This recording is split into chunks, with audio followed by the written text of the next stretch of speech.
Family, we're gonna get started here in just a few. I'm gonna let a few more minutes pass to let more people show up. And I appreciate your patience. Thank you.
Hey, what's happening, family? It's your man Mark Black. Happy Hump Day to all of you. Welcome to my midweek broadcast. So before we get started, I just got a few things that I wanna get off my chest. A little bit of house cleaning. I don't know if any of you saw the message that I posted here on the channel, but as some of you might have known, I've been dealing with some health issues for about the last year or so, and I really tried to be one of the hardest working cats, in this space. But um, part of the issues that I'm experiencing kind of precludes the level of daily stuff that I was doing. I want to focus more on quality and not so much on quantity. So be prepared for better broadcasts, the same stuff that I've been doing, but better, but just a little bit less. I'm going to do one broadcast. I'm committing to one weekly broadcast in the midweek. Peace, August Dreams. Welcome to the broadcast. And yeah, I'm going to be doing Wednesday broadcasts and our Sucker Free Saturday, of course. I'm never giving up Sucker Free Saturday. I don't give a damn if I'm half dying and, in a wheelchair. That one's going to get done. The midweek broadcast is going to be on Wednesday.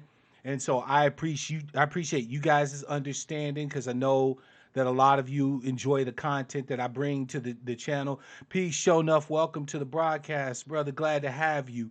But I also have to practice self care, and I'm certain that you guys appreciate that. And again, for any of you who are worried or concerned, as far as I know, I'm not dying, at least not any faster than the rest of you. But I do have some issues that I need to address. I'm going to be working on that, and I really appreciate you guys' forbearance and your patience with me as I address what I need to address for my health. Okay, because that's definitely a must. Second of all, if you haven't done so, and you've been intending to, there's links in the description field to donate or to tip. I don't like the term donate, right? If you'd like to tip me for the work I've been doing for you, please make sure that you click those links. There's also books in the description field there that you can purchase.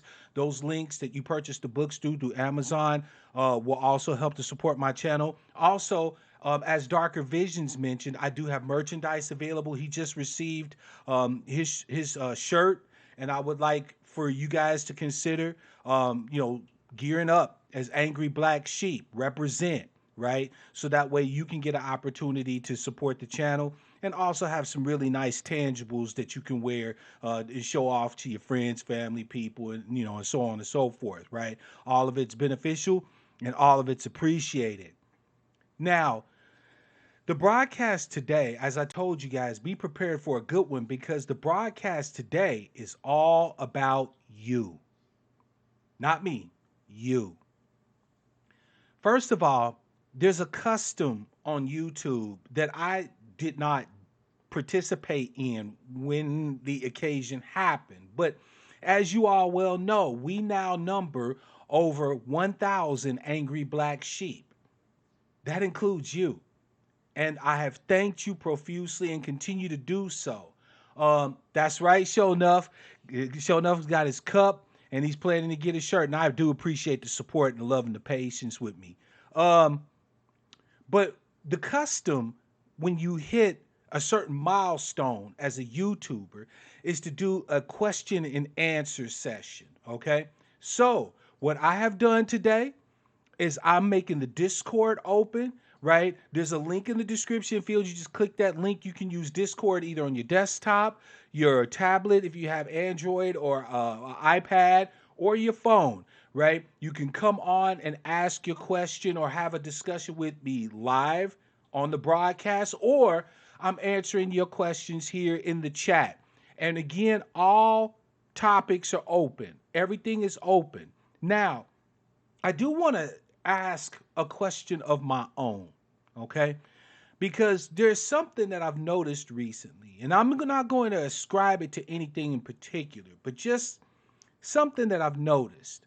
When we hit that 1,000 subscriber mark, I've noticed that a lot of my content, a lot of the stuff that I'm putting up, is not being watched as much as it used to. Now, I recognize that of that 1,000 plus, there's a few haters. Shout out to my haters. Please make sure you hit the hater button if you're here, right?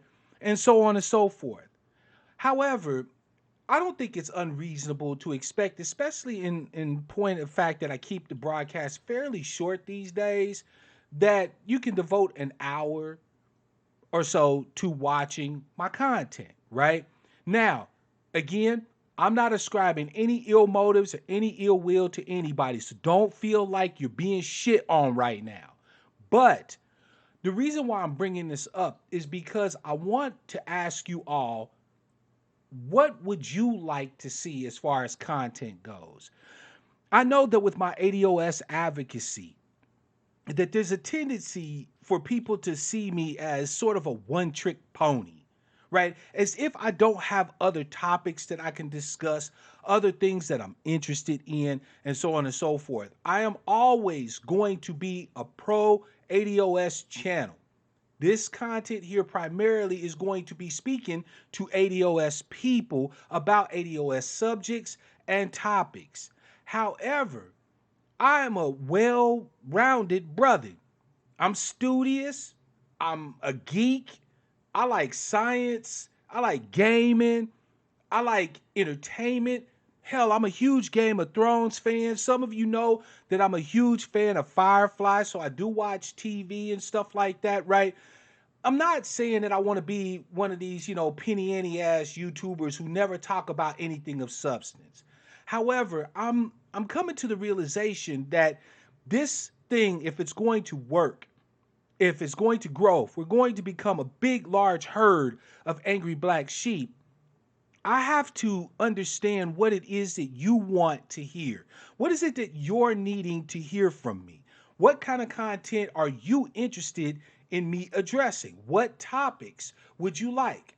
So, to start off the Q&A today, I'm asking you, all 9 of you, it appears, that are watching live right now, and I'll also put up a poll on the channel itself. I'm going to ask you guys what it is that you would like to see.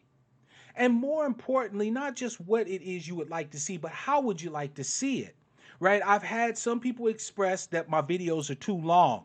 Now, I'll be perfectly honest with you. And this is an angry black sheep moment. So y'all just gonna have to deal because I don't give a fuck. I don't really want people who can't watch a video that's an hour long. Sorry. I know that you can watch a television show that you enjoy for an hour, right? You can click on Empire and watch the whole goddamn episode plus commercials for an hour, right? You can listen to a brother who's saying something positive, saying something that's uplifting, saying something that edifies for an hour. So those of you who are thinking that I should maybe shorten the length of my content or whatever the case may be, I can't really ride with that. That's not to say that I want to be verbose. That's not to say that I feel like I need to be, just constantly haranguing. But at the same token, if I'm only going to be broadcasting a couple of times a week now, I would expect that you guys can dedicate, if you're subscribers, right? If you're on board, if you're angry black sheep or haters, I would expect that you could spend at least, right, 1 hour or a little bit over that watching my content. Thank you, Sister Kimberly. I appreciate it. You're right.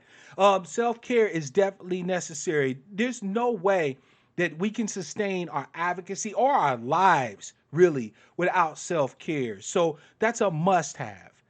So to get this Q&A started, family, I'm asking you, what content moving forward would you like to see on Black Outcast Media Broadcasting? What topics are you interested in hearing more about? Don't be bashful, because this is your opportunity to participate. This is your opportunity to speak up and say, hey, shit, I'd like Mark Black to talk about relationships more. I don't know how much I can contribute to it, but I'd love to talk about it.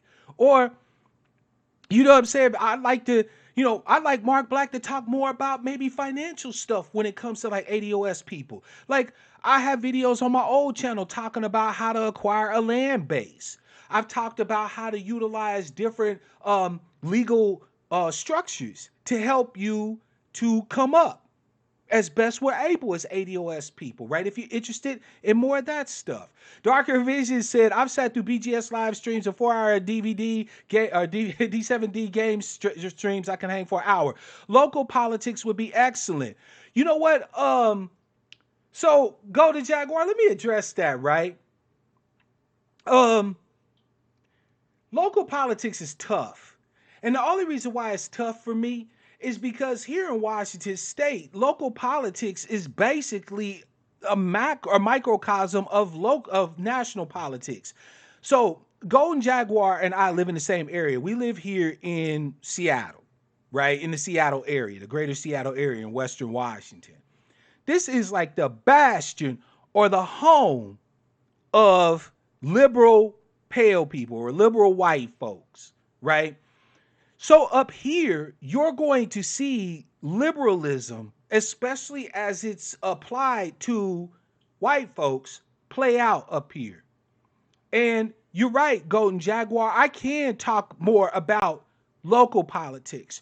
But because my audience is kind of a broad national audience, it's a little bit difficult unless I'm able to relate that local politics to what's happening on the national level. You feel me?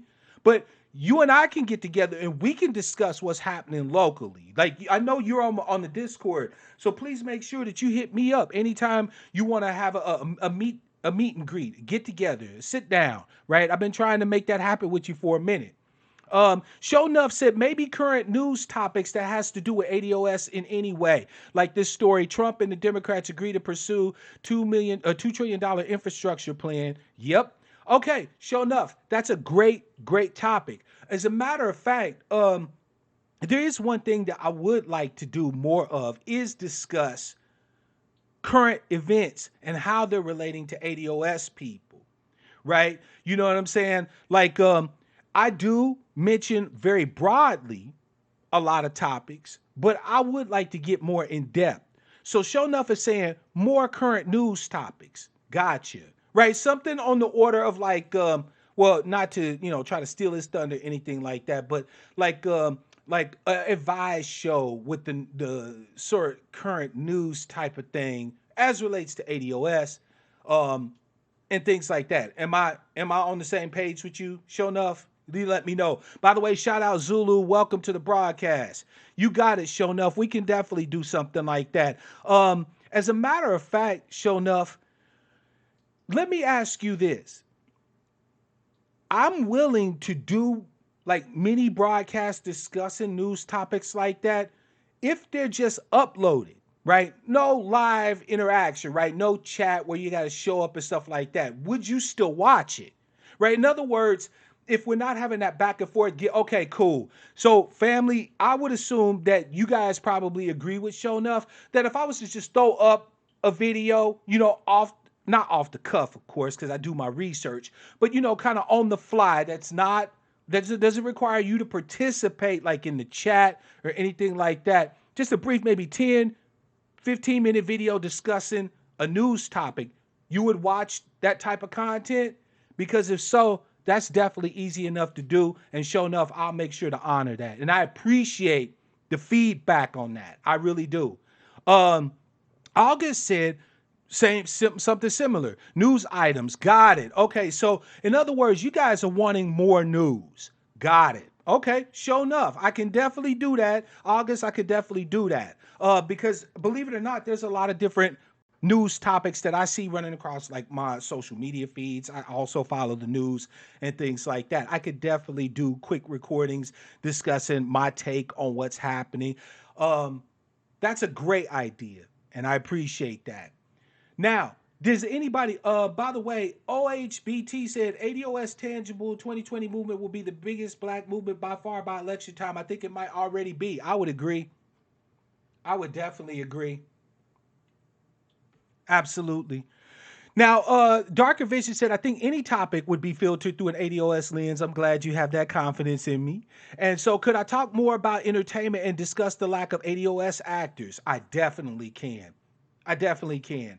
As a matter of fact, what's really interesting is I heard recently that Eddie Murphy is looking to do a remake of Coming to America, right? But he's looking to now add African actors like Michael Blackson, or African comedians, actors, and so on and so forth, like Michael Blackson, right? And the thing is that, in my humble opinion, fam, this was something that ADOS people could have actually addressed a long time ago. I'm not talking about us, right? The only way we can address the entertainment issue and the lack of ADOS representation is just simply to not go and view the content that lacks any representation of us, especially if it's content that's supposedly speaking to us, right? Like the movie Coming to America had a lot of ADOS characters in it that were, stereotypical, like your barbershop cats, your hood cats, and so on and so forth, right? That was a movie that was done primarily as ADOS or black entertainment, right? So the only thing that we can do, fam, that can really affect that, you see what I'm saying, is to not view the content. In point of fact, glad you brought that up, OHBT. Aaron McGruder of Boondocks had a show where ADOS got free and started their own state. But you know what? Aaron McGruder no longer is in control of the Boondocks cartoon television show franchise. He had that snatched from him. Do you know that since season 3, I stopped watching the Boondocks because season 3 was, the end of season 3 was when they stole creative control away from Aaron McGruder. A lot of people don't know that. A lot of people don't know that Aaron McGruder is no longer involved with the Boondocks cartoon television show. It's all ran by Asians and white folks now. But there's a lot of us who still watch it, right? I do think that one thing that we can do, ADOS family, is we can become more conversant on what's happening in the industry as a whole, right? We can see the moves that people are making that are shutting out our content creators. Like OHBT said, he didn't understand that world enough to protect his intellectual property. So we need to be very cognizant of who it is that's putting media in front of us. What's their angle? Who owns them? Who's paying them? Who sends them? Right? And so on and so forth. Another thing is that we can make sure to put our eyeballs and our what's the term I'm looking for? Our hype on those vehicles that are doing what we want, as opposed to those that aren't. But ADOS actors really should have addressed this a long time ago. See, the thing was, in my humble opinion, was that they became complacent, right? We're talking all the big name ADOS actors like Denzel, Will Smith, Jada Pinkett Smith, Viola Davis, right? As soon as they started becoming faces that could be put into vehicles that would normally be white vehicles, right? Like if you look at Man on Fire, for example, right? Great movie. But y'all all know that John Creasy was a role that was written for a white dude. That was some old Jason Stratham type shit. But because Denzel is such a face, such a crowd puller, just putting Denzel's name on the marquee guarantees a movie's gonna sell. Then they was willing to give him the nod for that particular role, right? Not to mention the fact that you also had the black man who died to save the little white girl and all. So you had all that undercurrent and stuff too. My point is that the few ADOS faces that we have in entertainment are more than perfectly willing to sell out rather than organize, right? Like, so what we're doing on a much smaller level, right? As much poorer people organizing under our lineage, right? ADOS actors, rather than organizing and coming together and saying, okay, let's not only work on their projects, but let's take the money that we get from their projects and start funding our own projects, right? Where we can put the faces that we want. We can start to maybe branch off into distribution. Look at Byron Allen. Byron Allen is a billionaire because this brother not only he didn't just focus on acting, right? Byron Allen got into directing, into producing, and also into distribution. Byron Allen had the only successful lawsuit against Xfinity or Comcast and Time Warner Cable and all of that to force them to purchase intellectual property that is black owned and controlled. But why is he the only one? You see what I'm saying? In other words, family, I get where you're coming from. It's an issue that we don't have actors and people in entertainment that are reflecting our lives, our personages. But at the same token, these people that are in the field of entertainment, they have a responsibility to consider those things when they take on certain projects, when they go after certain roles. And it seems like, in point of fact, the only thing they tend to care about is just the bread.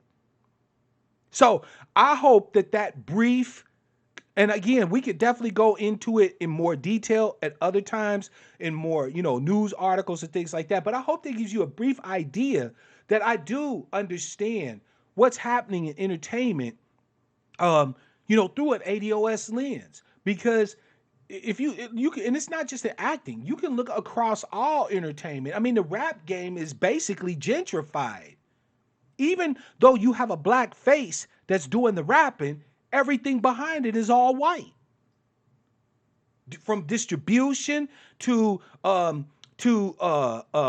marketing and A&R, all of it is controlled by whites and Jews and so on and so forth.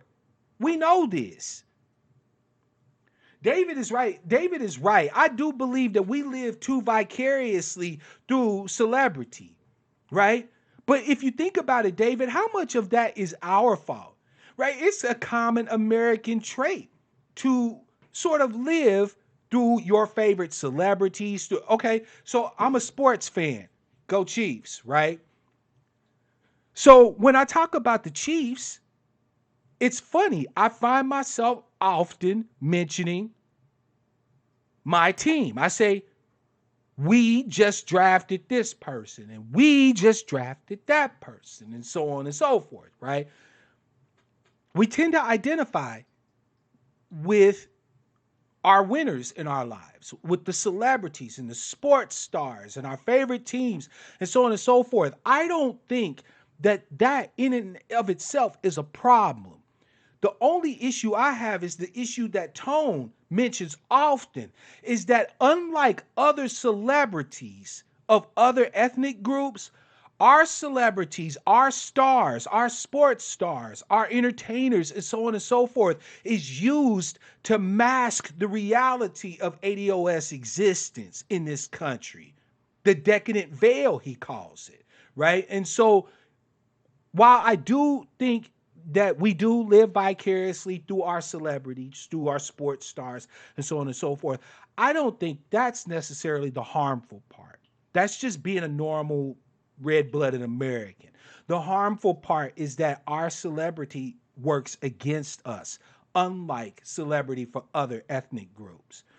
August said that Ice Cube, Magic Johnson, and a few others are trying to purchase 21 stations. Are you talking about 21 television stations, August, or radio stations?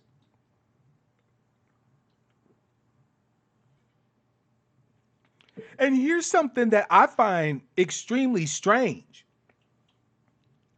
With the rise of Netflix and other streaming services, Ice Cube, Magic Johnson, Jada Pinkett Smith, Will Smith, Denzel, Viola, Taraji,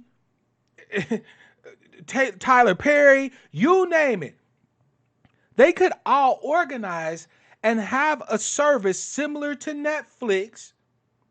Now, of course, consider the audience. We ain't rich folk. So something on the level of like maybe $5 a month or something like that, where we can go and stream 24/7 all black content, original, fresh content. It don't have to be on the level of no Avengers Endgame type shit, right?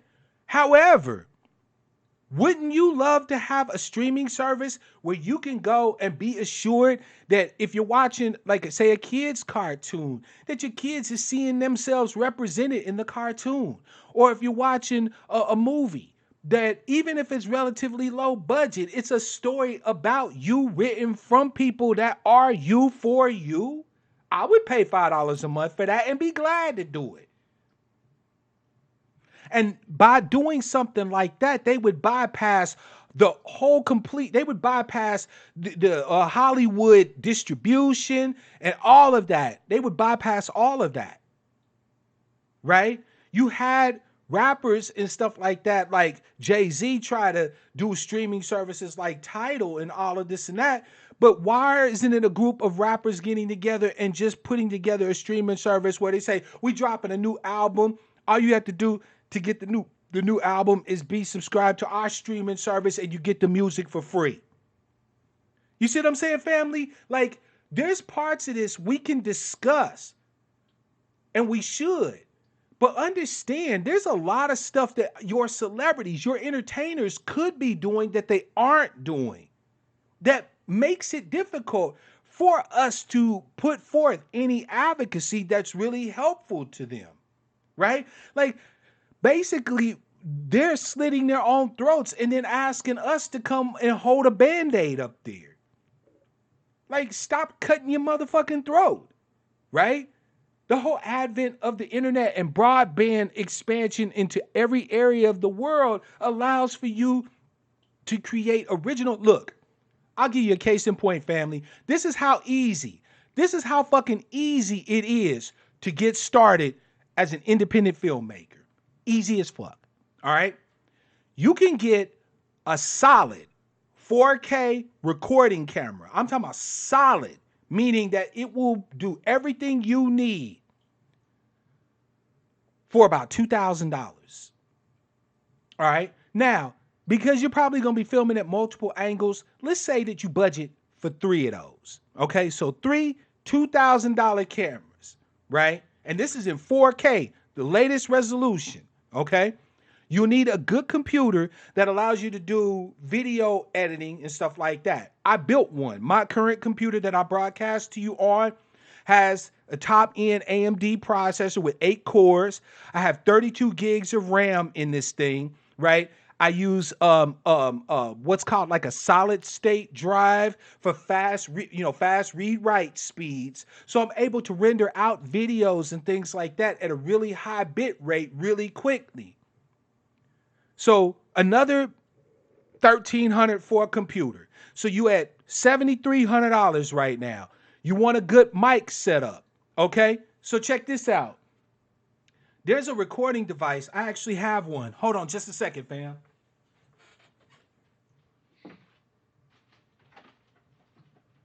I'm gonna see if I can find this damn thing. Yeah. It only goes to show you that when I need it, I can't find it. But there's a audio recorder that actually has built-in stereo mics that records in movie level quality audio. It's about $200 that you can hook up an external speaker, like a shotgun, not speaker, an external mic, like a boom mic or a shotgun mic to it, so that way you can record all of your audio. So right now, so far, we're at $7,500. And that's all you need. So $7,500, you mean to tell me that all of these actors, actresses, producers, directors who are black ADOS folk can't scrapple up on $7,500 to do independent black content? August said, I would love to see our own news networks to counteract all the racist white propaganda, as would I. As would I. Which is probably why we have all gone in so motherfucking hard on people like Roly Poly, Joy Ann Reid, and this, that, and the third, right? First of all, these people have had access to the largest media outlets there are in the United States. And at every turn, rather than provide us with solid information, they've catered to the dominant societies as an audience, right? Look at people like Donna Lemon, right, on CNN. Here he is in Ferguson at what constitutes the largest uprising of black folks since the civil rights era in this country. And this fool is down there talking about, well, what about black on black crime? Like, really? You know what I'm saying? That's just insane. C students hire the A students. Where are the black C students at? That's a good question, David. That's a good question. And should we create our own GoFundMe? Yes. Now, here's the more important question, David, from, since this is the Q&A broadcast, here's the more important question. Will we? No. And I hate being pessimistic about it. But we won't. Because that's another issue when it comes to ADOS pushing for advocacy. I often talk about why it is that we don't see more white folks who claim, right? Exactly, August. Roland Martin and Joy Reid are the token window dresser. We know this. That's without a doubt. When I talk about reparations and things like that to white folks, I live here in liberal land. So most of the motherfuckers is gonna be like, oh yeah, we gotta do something good for black people. They'll say that to your face, right? But once you start enumerating what reparations means, you lose them. And why is that? Because it's very simple.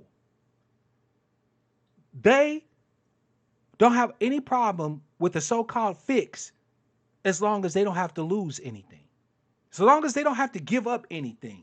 And the one thing that whites, even liberal whites, don't want to give up is the privilege of being the most advanced, the most wealthy group in America. They just don't want to give that up.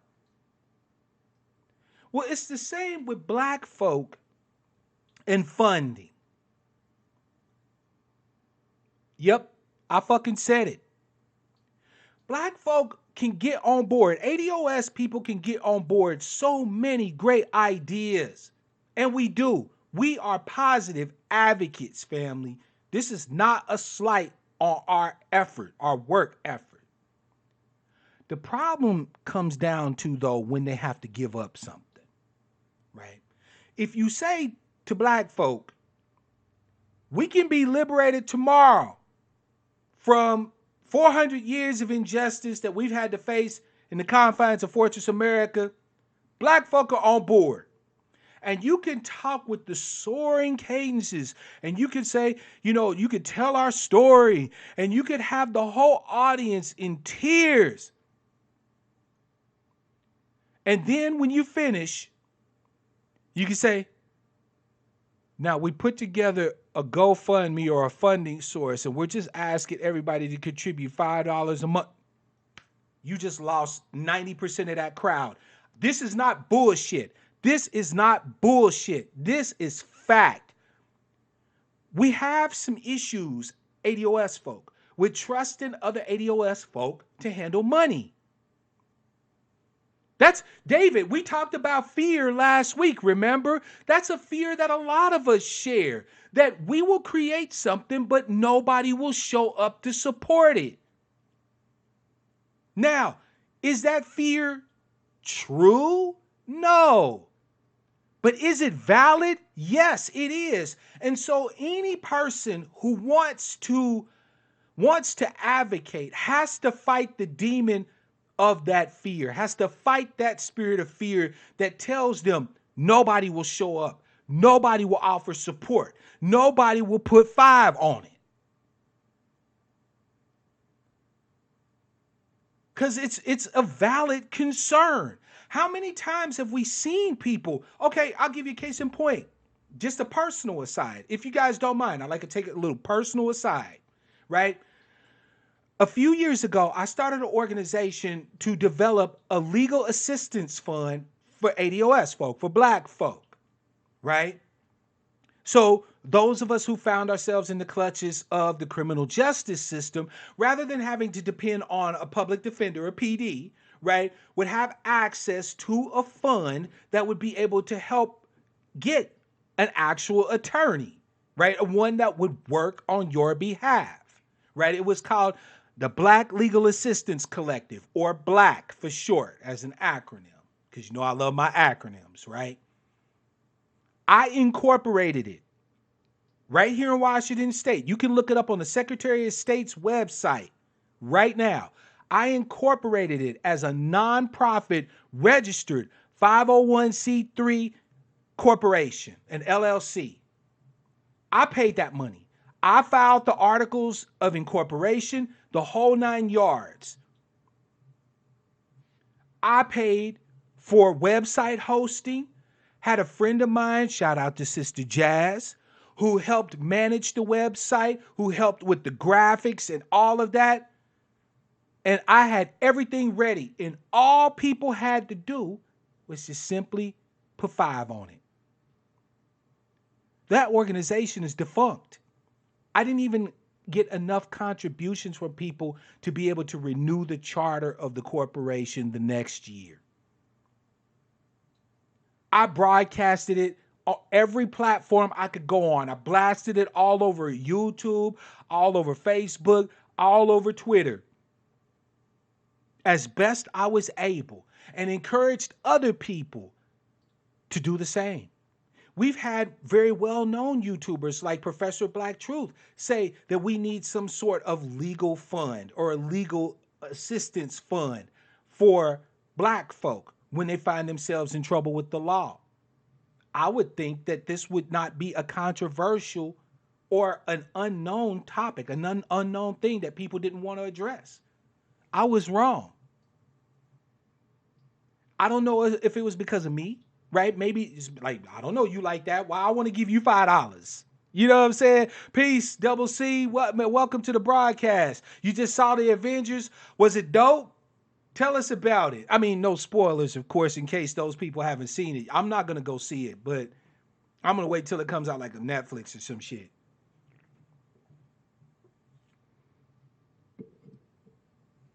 So, David, yes, we should have our own sources of funding. Black people should have a PAC, a political action committee. Black folk should have a legal assistance fund to help get our people and keep them out of the clutches of the criminal justice system. There are many different things that black people could and should be funding.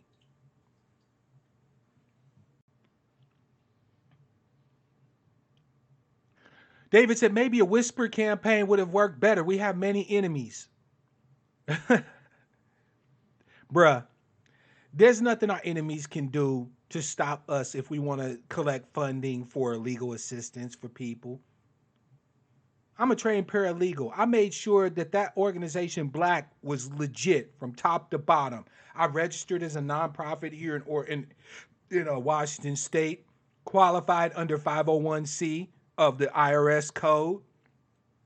All the donations and stuff like that would have been tax exempt. I did everything right. It was airtight. There just was no funding. There was just nobody willing to contribute to it.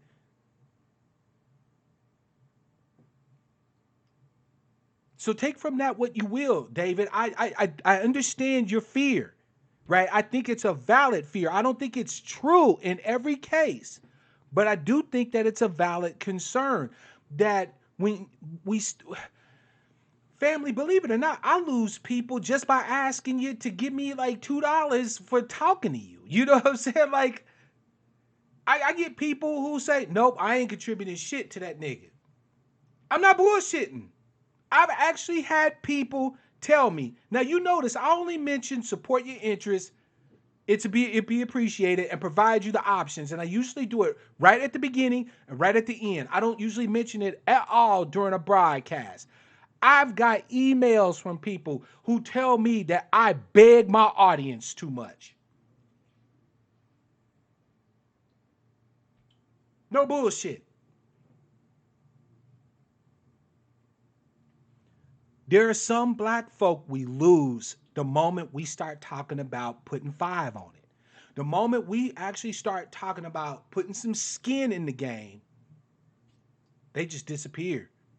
That's just factual. I don't have to like that. I don't have any particular feeling about that. Like I'm not shading these individuals or disrespecting them or whatever the case may be. I'm just simply acknowledging the facts of the matter. The fact of the matter is that you can get black people on board as long as they don't feel like they lose anything. But I remember when I was reading the Bible, something interesting that Yeshua was reputed to have said.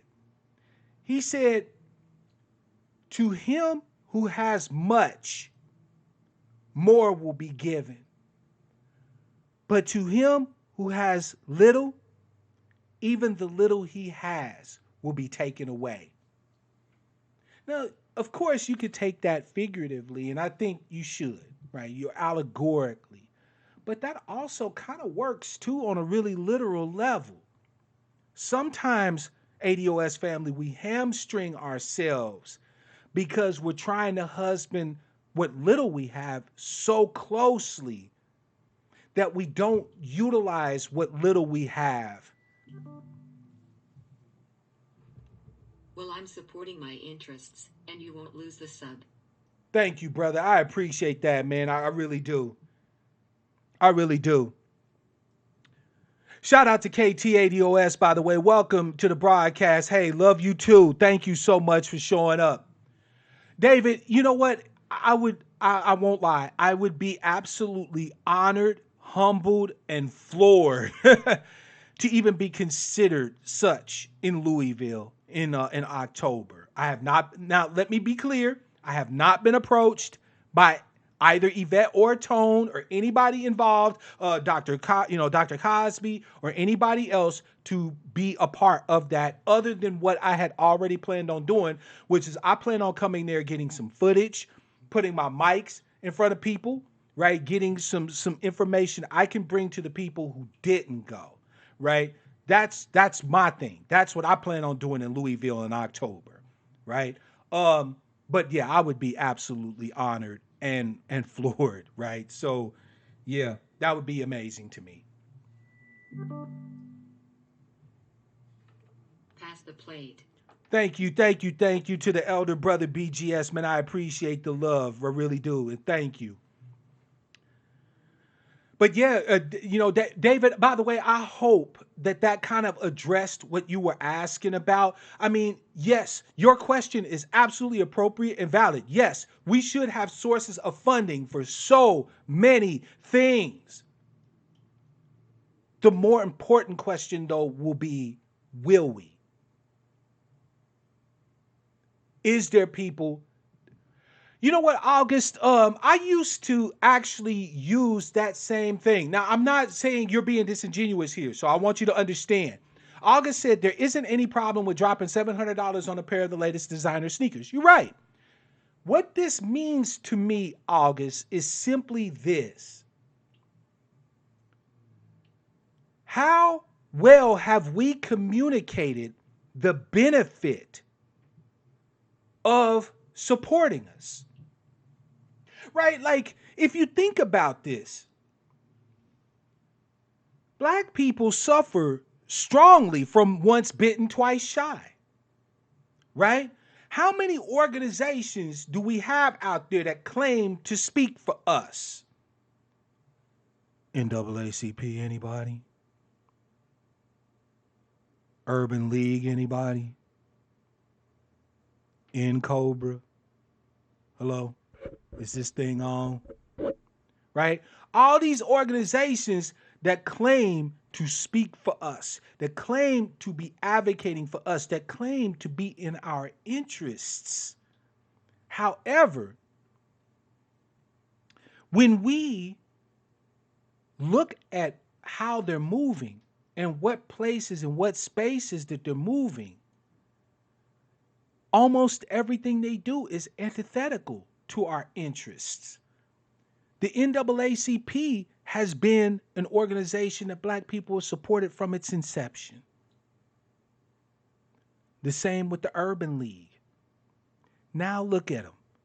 Mark Morial was one of the greatest detractors of ADOS, of this transformational moment, of this opportunity for black folk to unite around their lineage or around their heritage. He was one of the greatest detractors of it. Basically, a gatekeeper, a bootlick.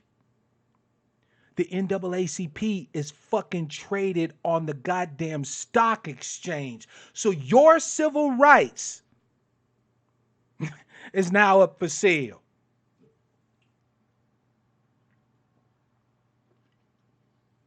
By the way, shout out to Thomas B. and Made in Dade. Welcome. Welcome to your broadcast family. David, I agree with you. Veterans, we move different.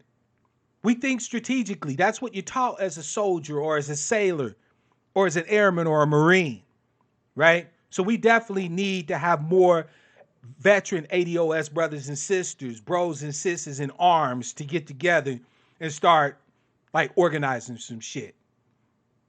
Thomas said, but are we as people supposed to take that $700 knowing that that person doesn't have that money to spend? Good question. Good question. So that's actually two parts that I have to address.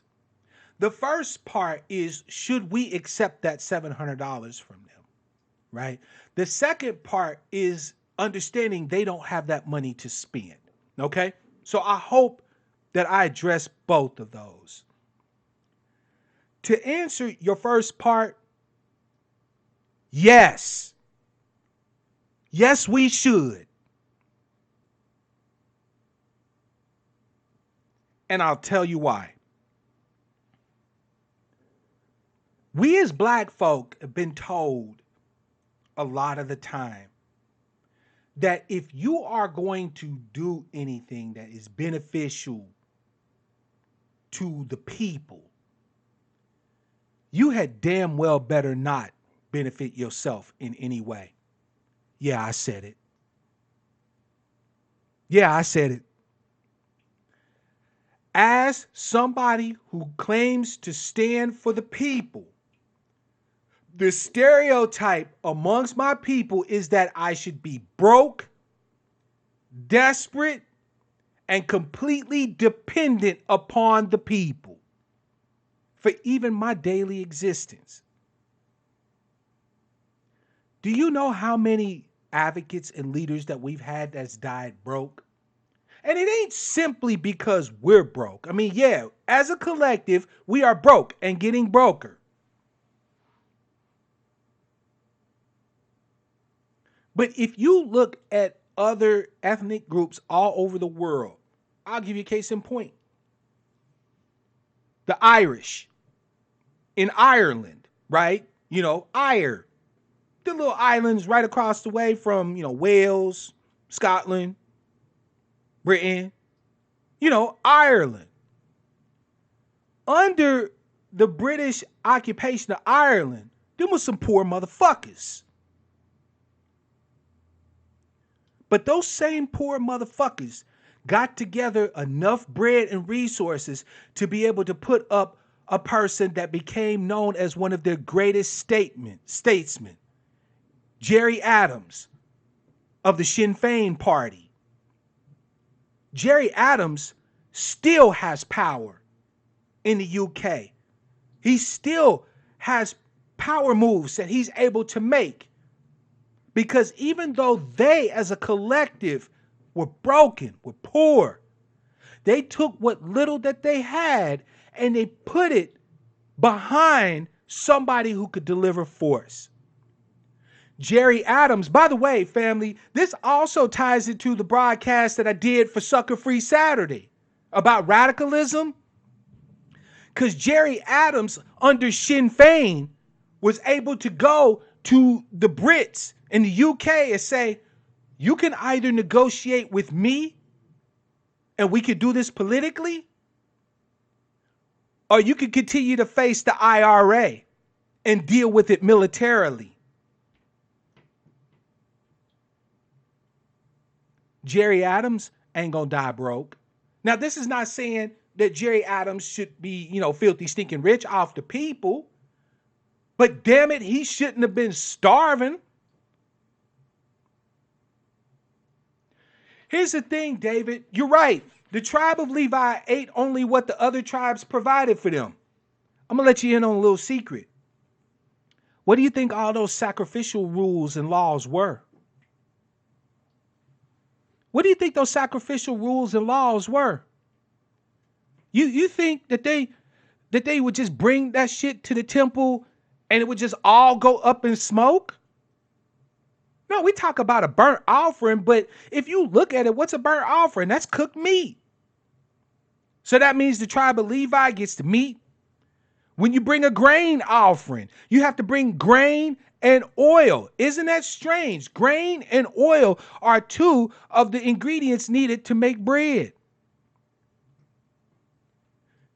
Didn't we read about how David was able to get some of the shoe bread from the Levi priests when he went and hid in the temple?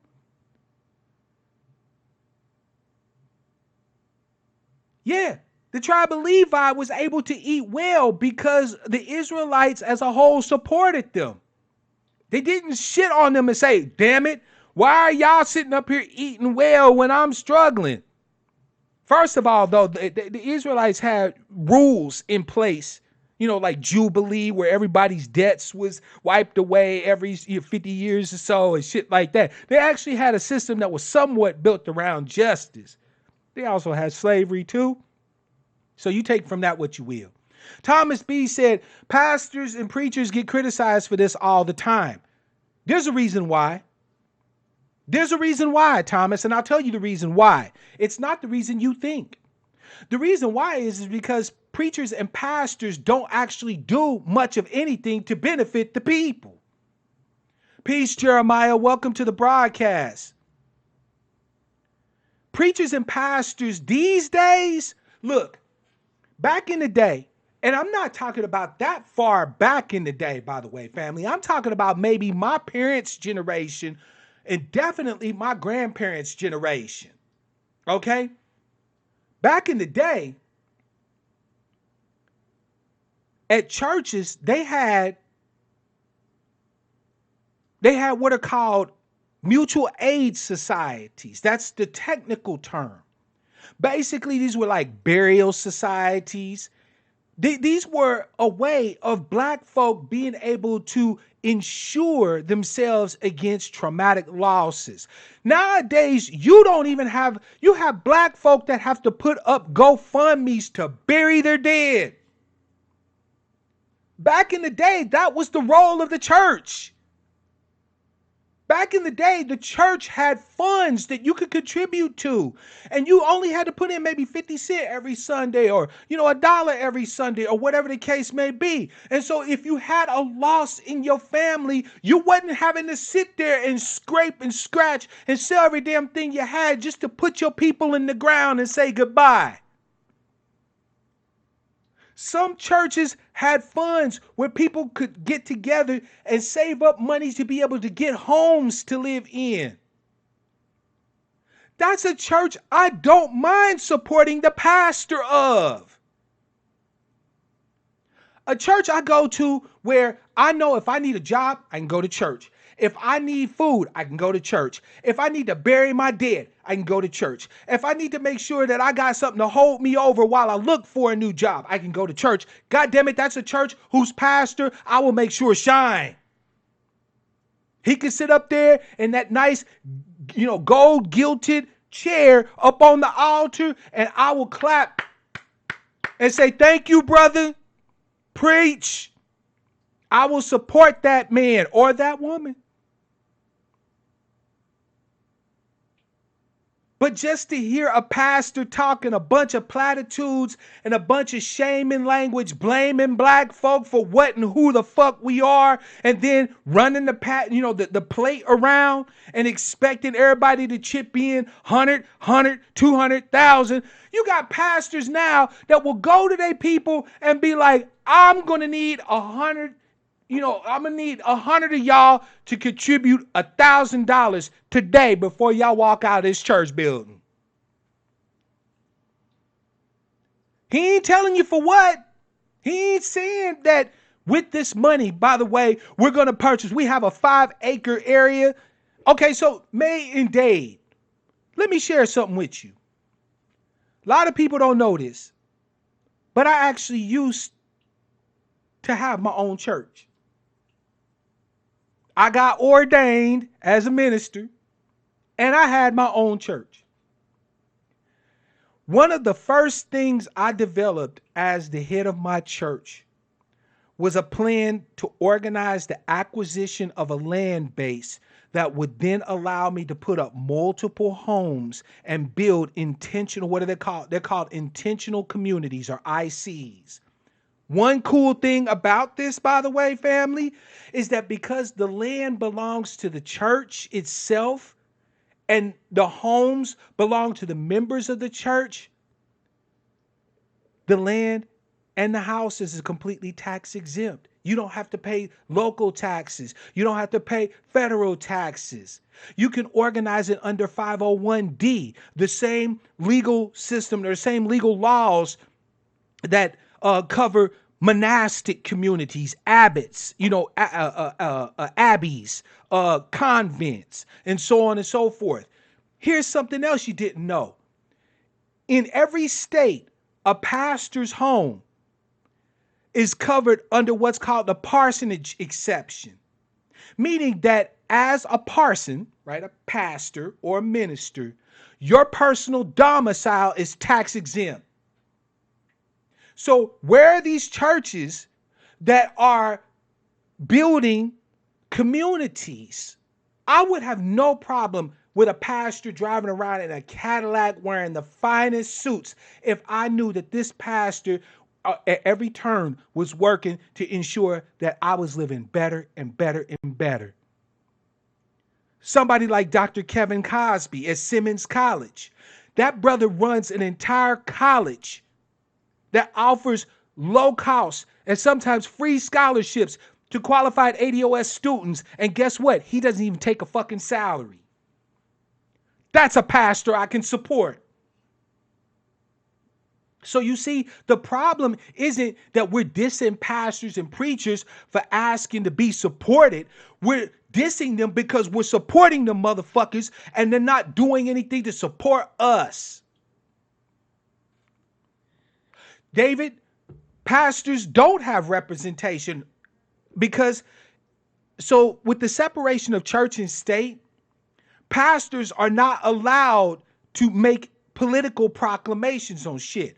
A pastor can't get up in a pulpit legally and say that you're supposed to support this candidate or that candidate, this party or that party. Now, the church can have political functions at it.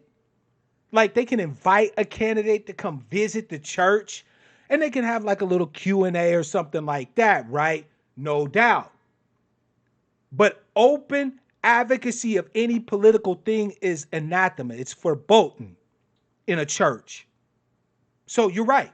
Because they're not taxed, they don't have a political voice as a church. Tazaba said, pastors are fraudulent, no doubt, but have potential to do great, but they fail. Not all pastors, though. Facts. Not all pastors. I think that should kind of go without saying. I just mentioned what Dr. Cosby, and I know other pastors who are great pastors, who are great leaders of flocks. And you're right. I don't think Pastor Cosby would show up in $1,000 suit. But personally, for the work he's doing, if that brother wants a comfortable suit, get that brother a comfortable suit. For the work he's doing and helping to educate our community and helping to feed the flock, make sure that brother's comfortable. He shouldn't have to be hurting and struggling and shit. But see, here's the thing. Here's the thing. Understand something, family. That right there is precisely why Black folk don't want to contribute to worthy causes. We've been told by so many people that they have worthy causes only to find out later that they're not doing anything with the resources and the money and the time and the effort that we're giving them. We've been burned a lot. And it makes us distrustful. So I can sit here and preach to you all day. I can quote the Bible to you word for word, right? I can lift your spirit. And when you walk away, you feel like you're walking on cloud nine. But the moment I ask you for something, shit, it's a wrap. I go from somebody who has your best interests at heart to being a mercenary.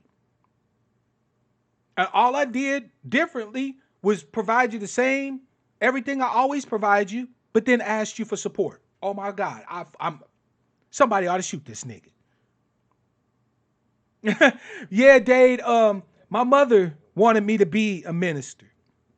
And so one of the first books that I had the opportunity to read as a young man was the Bible, King James at first, but because I actually read Shakespeare when I was in kindergarten. So I like old English. So reading the Bible was fun for me. I still read it today. Even though I'm not religious in any way, shape, or fashion, I'm not spiritual, I still find I can find value and truth in things regardless of where that truth comes from. Bible has a lot of truth. It's got a lot of contradictions and other shit in it, but it's got a lot of truth. And I still learn it, understand it, read it. Same with the Quran, so on and so forth. Okay, Thomas B said, facts. What happened to the Tulsa Real Estate Fund? That's a good question. I will admit something here, and I'm a little embarrassed to admit it, but I stopped really following that Jay Morrison cat. I actually was one of the people who went and got the SEC paperwork, right? The public filing paperwork. Because remember, in order to issue out shares of stock and so on and so forth, you have to actually file different submissions with the SEC, right? The Security and Exchange Commission. Again, being a trained paralegal, the first thing I'm going to think about whenever I want to know about an entity or organization is I need the paperwork. So I was one of the first people that looked at that initial paperwork for the Tulsa Real Estate Fund. As far as I'm able to tell, the Tulsa Real Estate Fund is still in existence.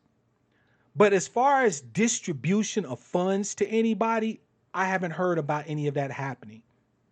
Because I can tell you for a certainty, you remember all the hype that came when they first started the fund, right? They had the videos and this nigga was selling like, e-tickets to his wedding in Aruba and all this other shit. You know what I'm saying, right? Like, you know what? I can't knock Jay's hustle.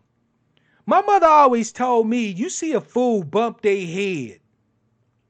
He saw a lot of motherfucking aspirational hyper-capitalist fools coming.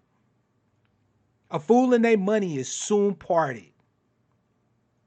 But that being said, and it's as predictable as sunrise, the amount of hype that we saw when the fund was being developed and they were soliciting funds is directly proportional to the amount of silence we have now that there is no distribution of funds. Because I can guarantee you, the same hype, that same hype that they had with going on, you know what I'm saying? They had the same hype they had with getting the funding. That same energy needs to be carried out to what they're doing with the bread. But nope, they running silent.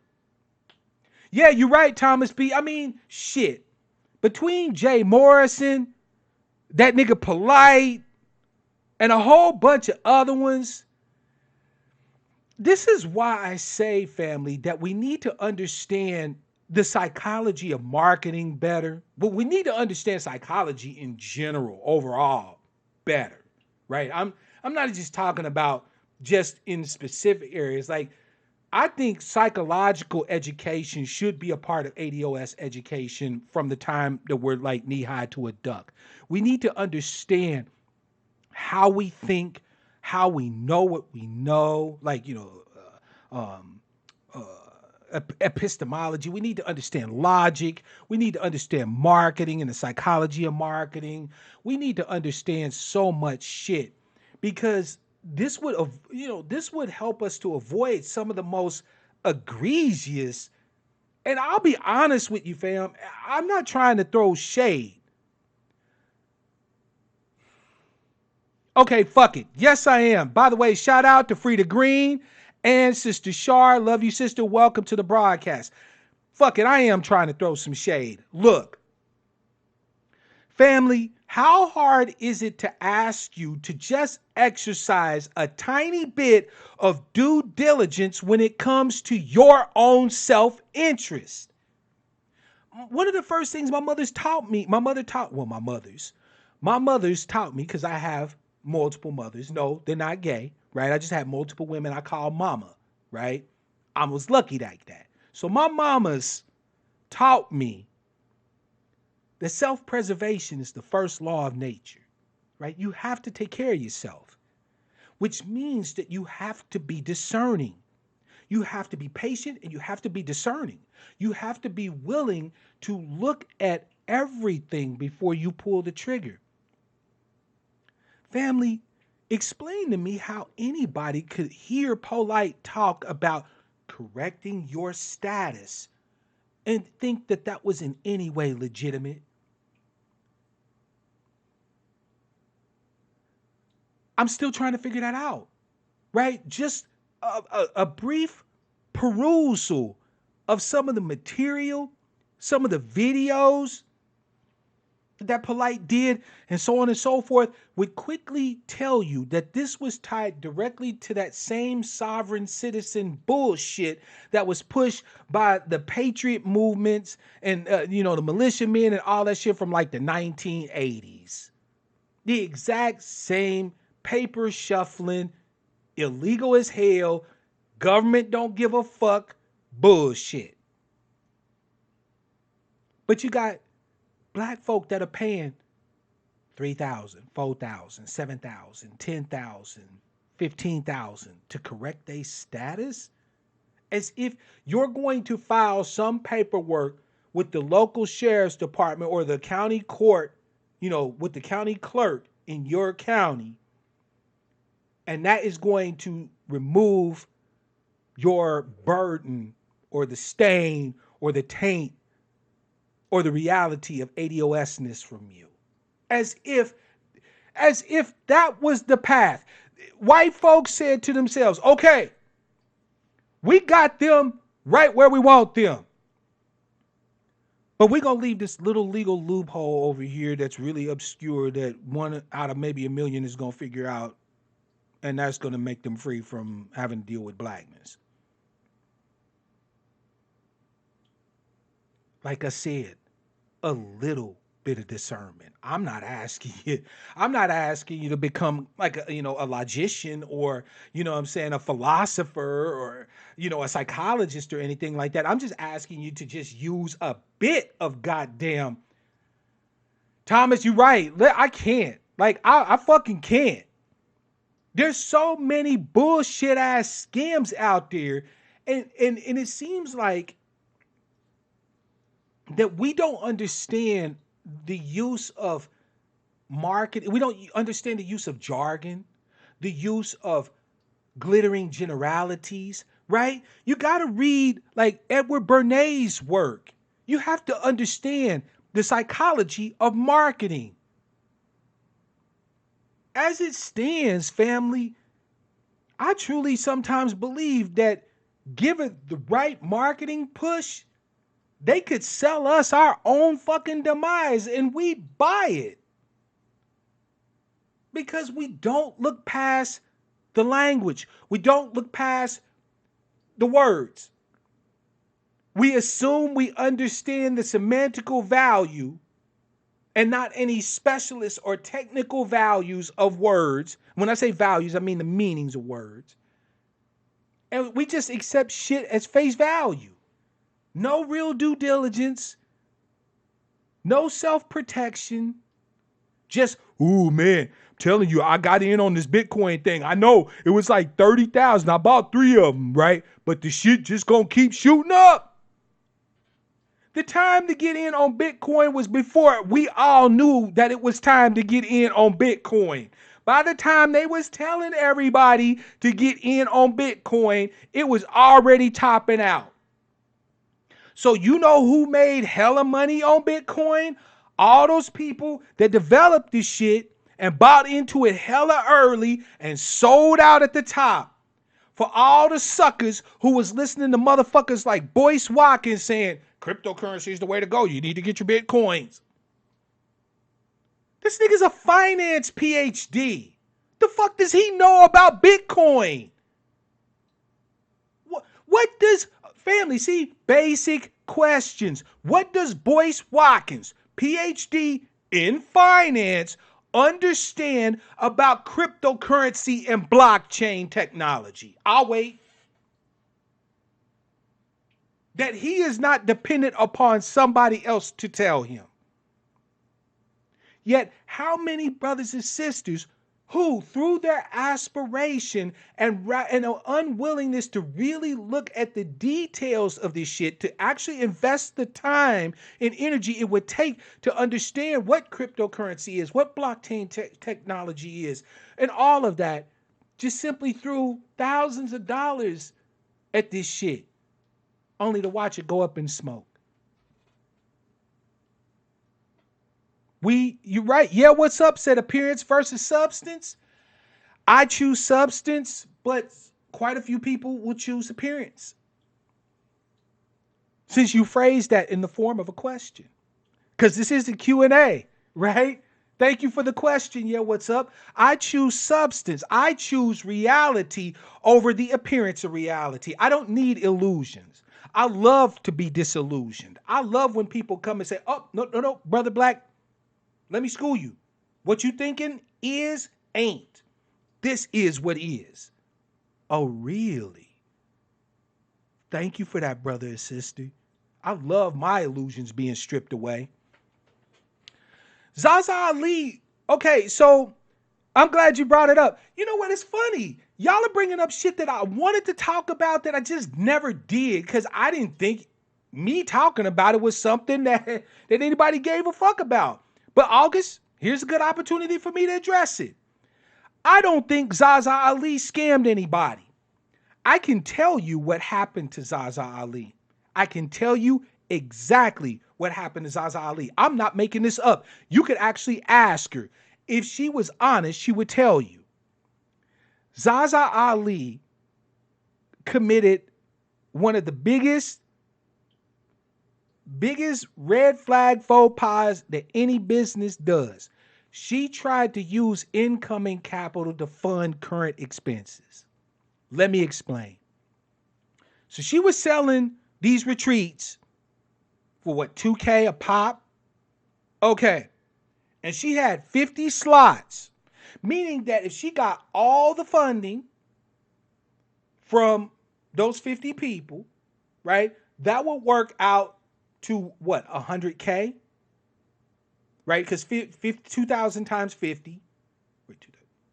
Yeah, 100K.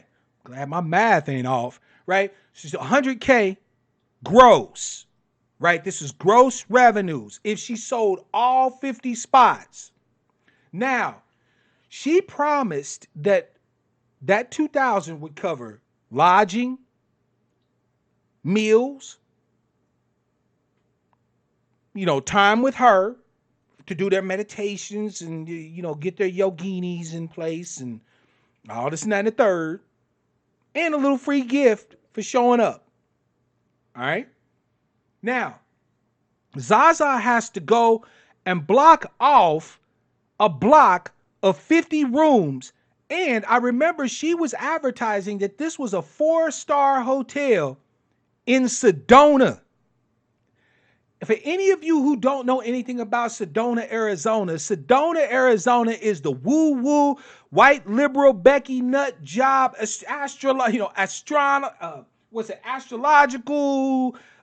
witchcraft, you name it, mystical, occultist, woo-woo place in the country.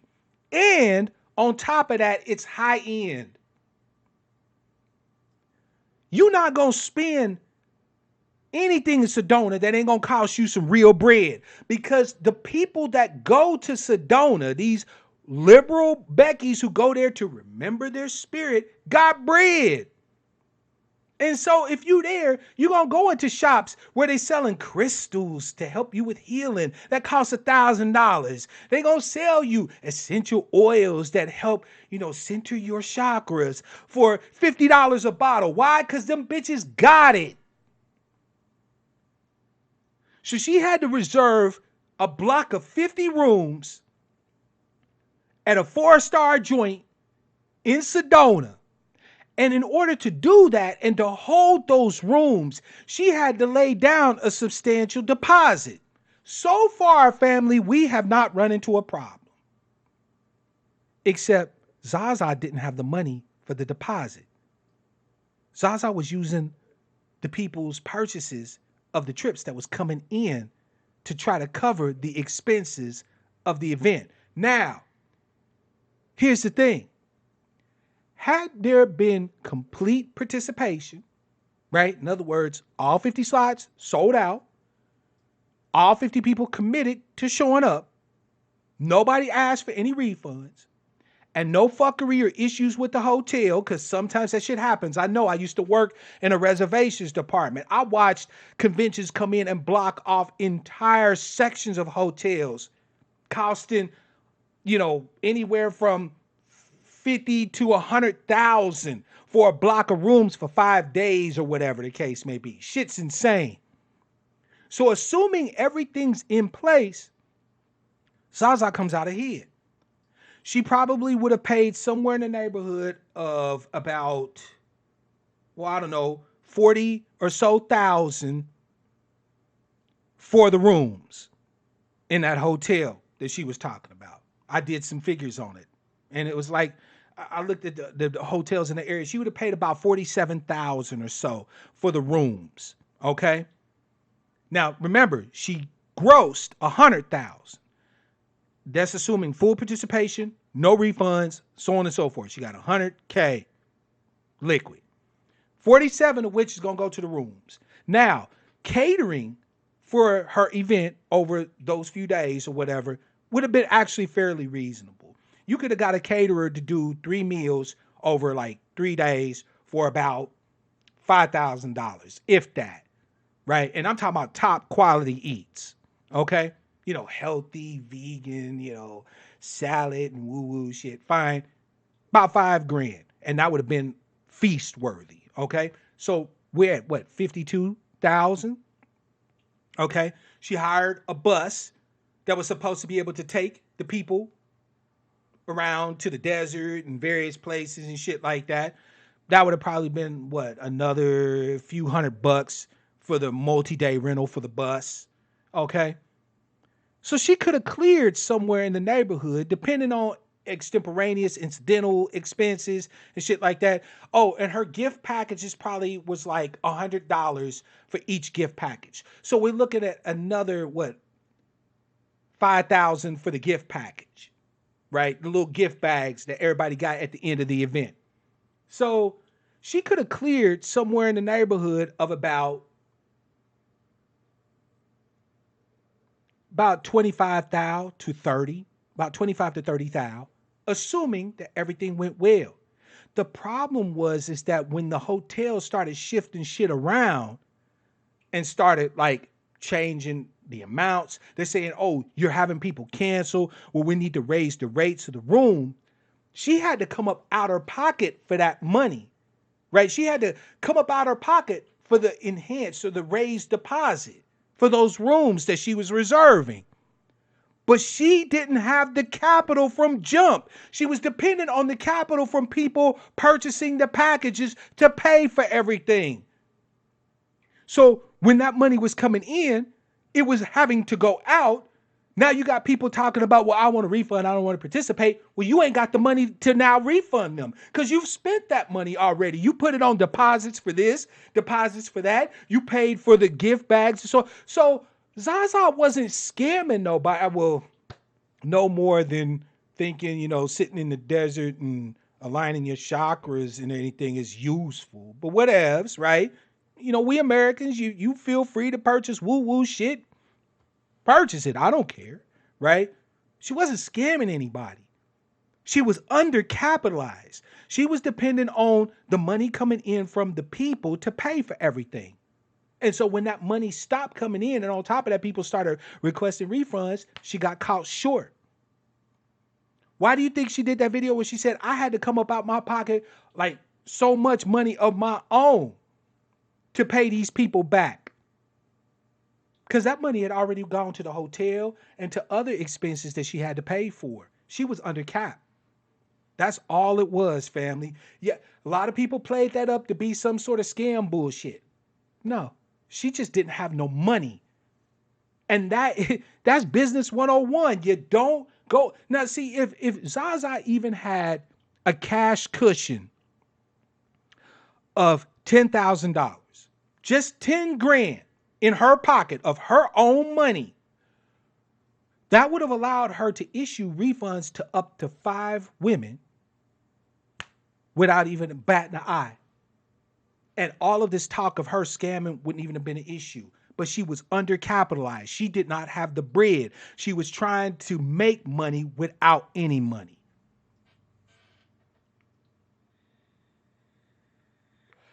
Did I break it down? Did I address this? Family, did I break it down for you? I know that took a while, and I'm sorry. But she played herself. She tried to make money without putting up no money. She didn't have no skin in the game. So when shit started shifting around, she didn't have enough cash to cover, to cushion what she had to do. And she played herself. It's a common business thing to do.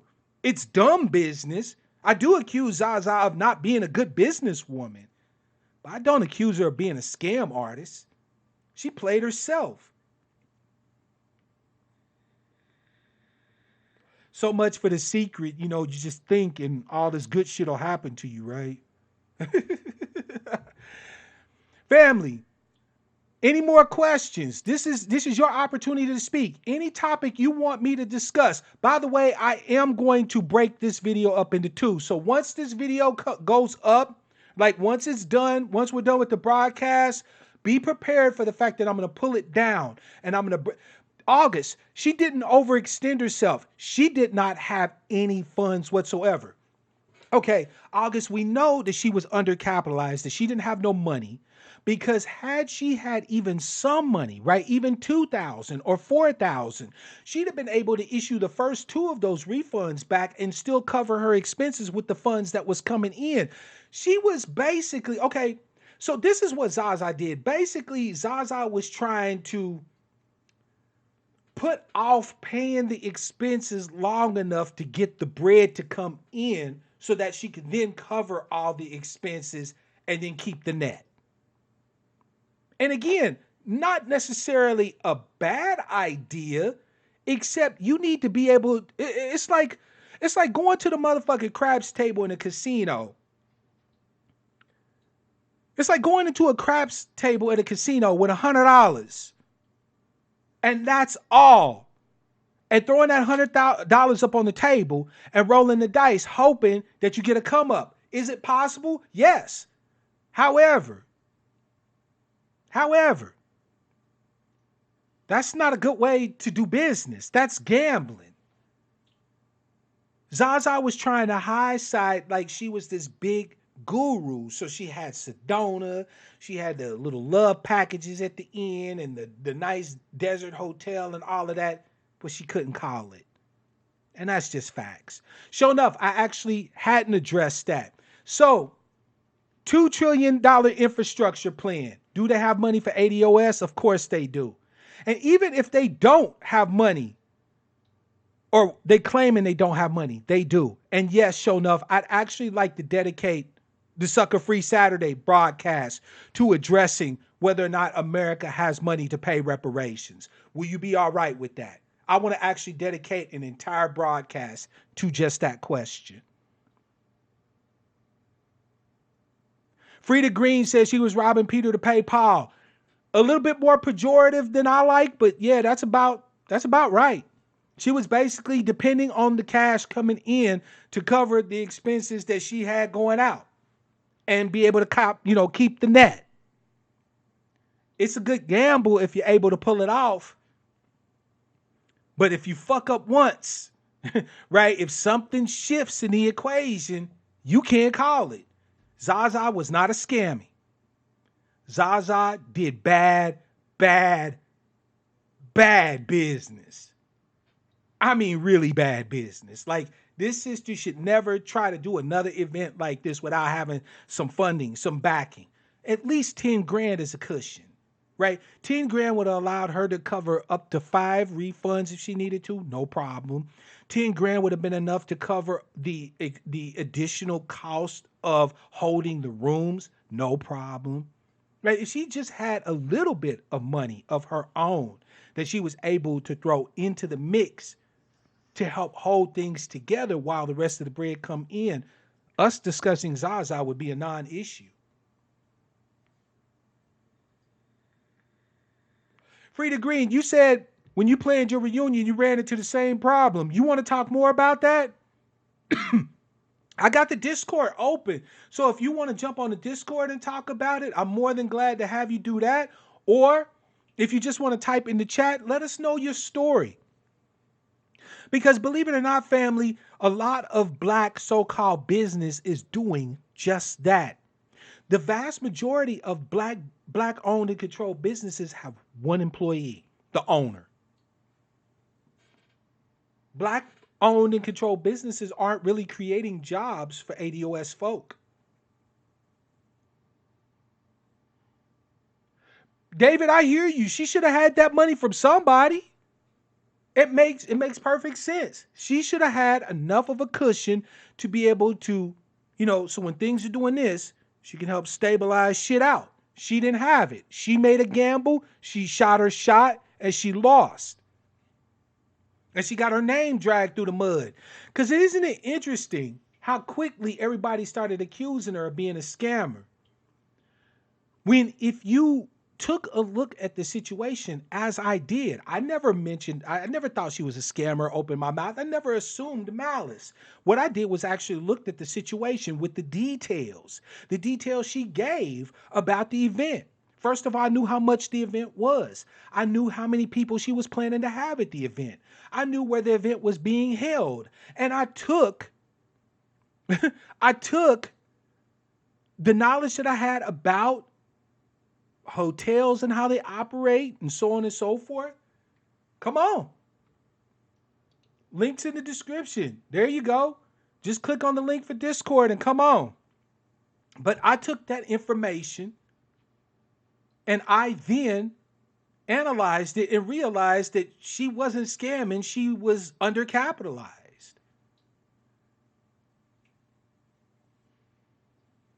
I'm gonna put on my headphones so that that way I make sure you guys ain't getting a bunch of feedback when Frida's talking.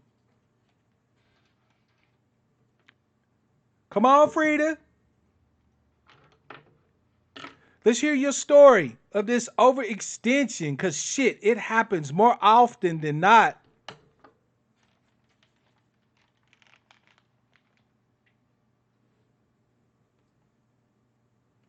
But yeah, family, Zaza was not a scammer. She was not ripping people off.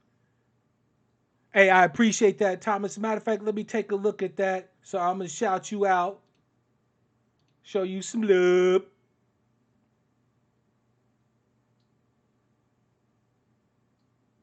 Thank you very much. I appreciate it. I really do. Joan, take your time. You do it however you need to do it. If you need any information from me, let me know. You can hit me up at Black Outcast Media, that's Outcast with a K, at Gmail. Matter of fact, family, any of you hit me up anytime. If you got a show idea or a topic idea you want me to address, or you have something that you need from me, let me know. Blackoutcastmedia at gmail.com is how you can reach me. You can also find that email address on the back end of my channel. If you go on the channel on the About tab, you'll see my email address there. You can email me anytime. No worries, Frida. Take your time.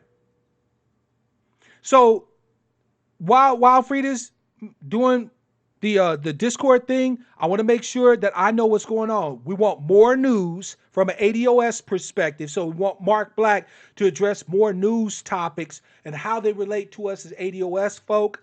And it seems like y'all want me to discuss a little bit more about economics and shit too. Right? Because we've been talking a lot about how people spend money, how we raise money, how we get money, so on and so forth, right? So I'm thinking that y'all want more information on economics and things like that too. I'm assuming, right? But please make sure y'all let me know. And I'm also, by the way, blackoutcastmedia at gmail.com. Shoot me an email with other stuff that you might want me to discuss. Because again, I am here to not just advocate for you, but to inform for you, right? To inform you. So I want to be speaking on topics you want to listen to.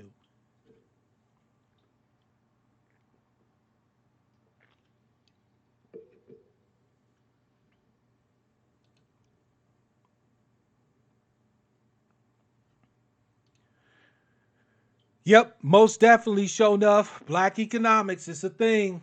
Gotta talk about it. Now, I won't lie. I'm one of those people that tell my biases right out the gate. So I have a bias when it comes to economics. I am not a capitalist. I hate capitalism. I think that it's a shit system whose time has long been ended. That being said, though, I'm going to try to keep my biases out of any conversation about about economics and just talk about the economics because we do live in a capitalist society.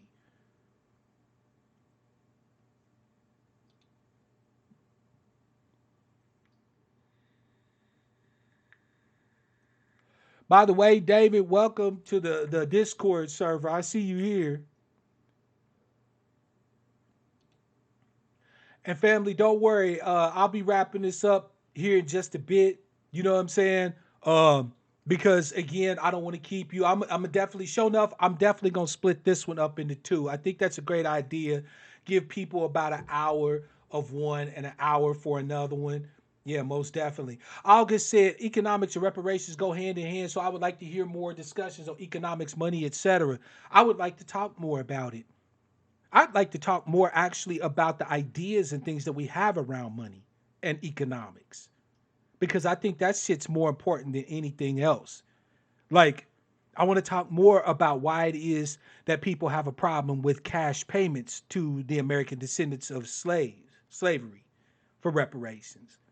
I want to talk more about that because there's some deep seated psychological hatred type shit going on with that. And I want to address that in more detail too. Thank you, Sister Shar, for popping the email in there for me. I appreciate it.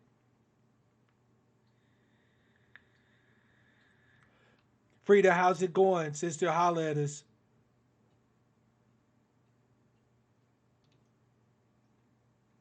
Any other questions, brothers and sisters, while we waiting? I see that the viewers have gone up. I appreciate all 26 of you who are watching right now. Make sure you hit the like or the hater button, right? Let YouTube know this is content that you want to see or don't want to see, right? And if you have any questions, this is your time to ask. No topic is off the table. No question is beyond the pale. Hit your brother up. Darker Vision said, "How do you counter Pan African detractors that object to being to reparations being based on anti-capitalist?" If I understand if you understand your question, you're asking how do we deal with Pan African detractors who say that reparations is supporting capitalism? Now, I could be facile and glib and just simply say, why are you still addressing the so called Pan Africanists or Pan Blackists at all? But I won't. I will actually give you some information that helps you address it. Redistribution is anti capitalist. It's as simple as that. Them paying us our due is inherently anti capitalist because capitalism was what allowed them to take from us what they took from us in the first place, right? The mercantilism and capitalism, right, was what allowed them to rob us for 245 years during chattel slavery and for another 100 years of Jim Crow, right? So the redistribution of that would then mean that that is anti-capitalist. So their argument falls flat right there on its fucking face.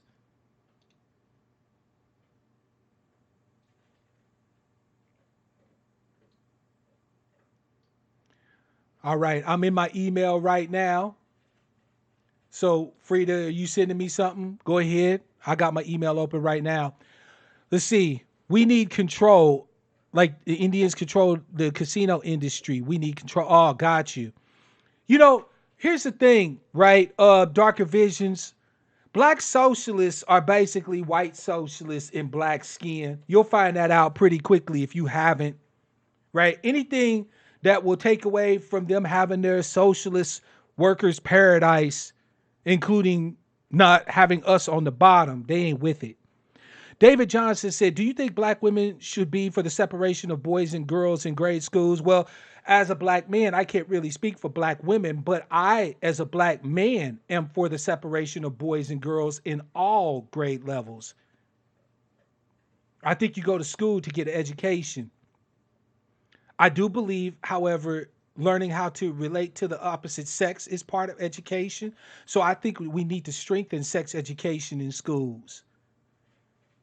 I think we need to take and leave people's religious preferences and bullshit out of school. School is for everybody. I don't I don't share everybody's beliefs. Not everybody shares mine. So keep everybody's beliefs the fuck out of school and just teach a basic curriculum. But yes, I do believe there should be a separation of boys and girls.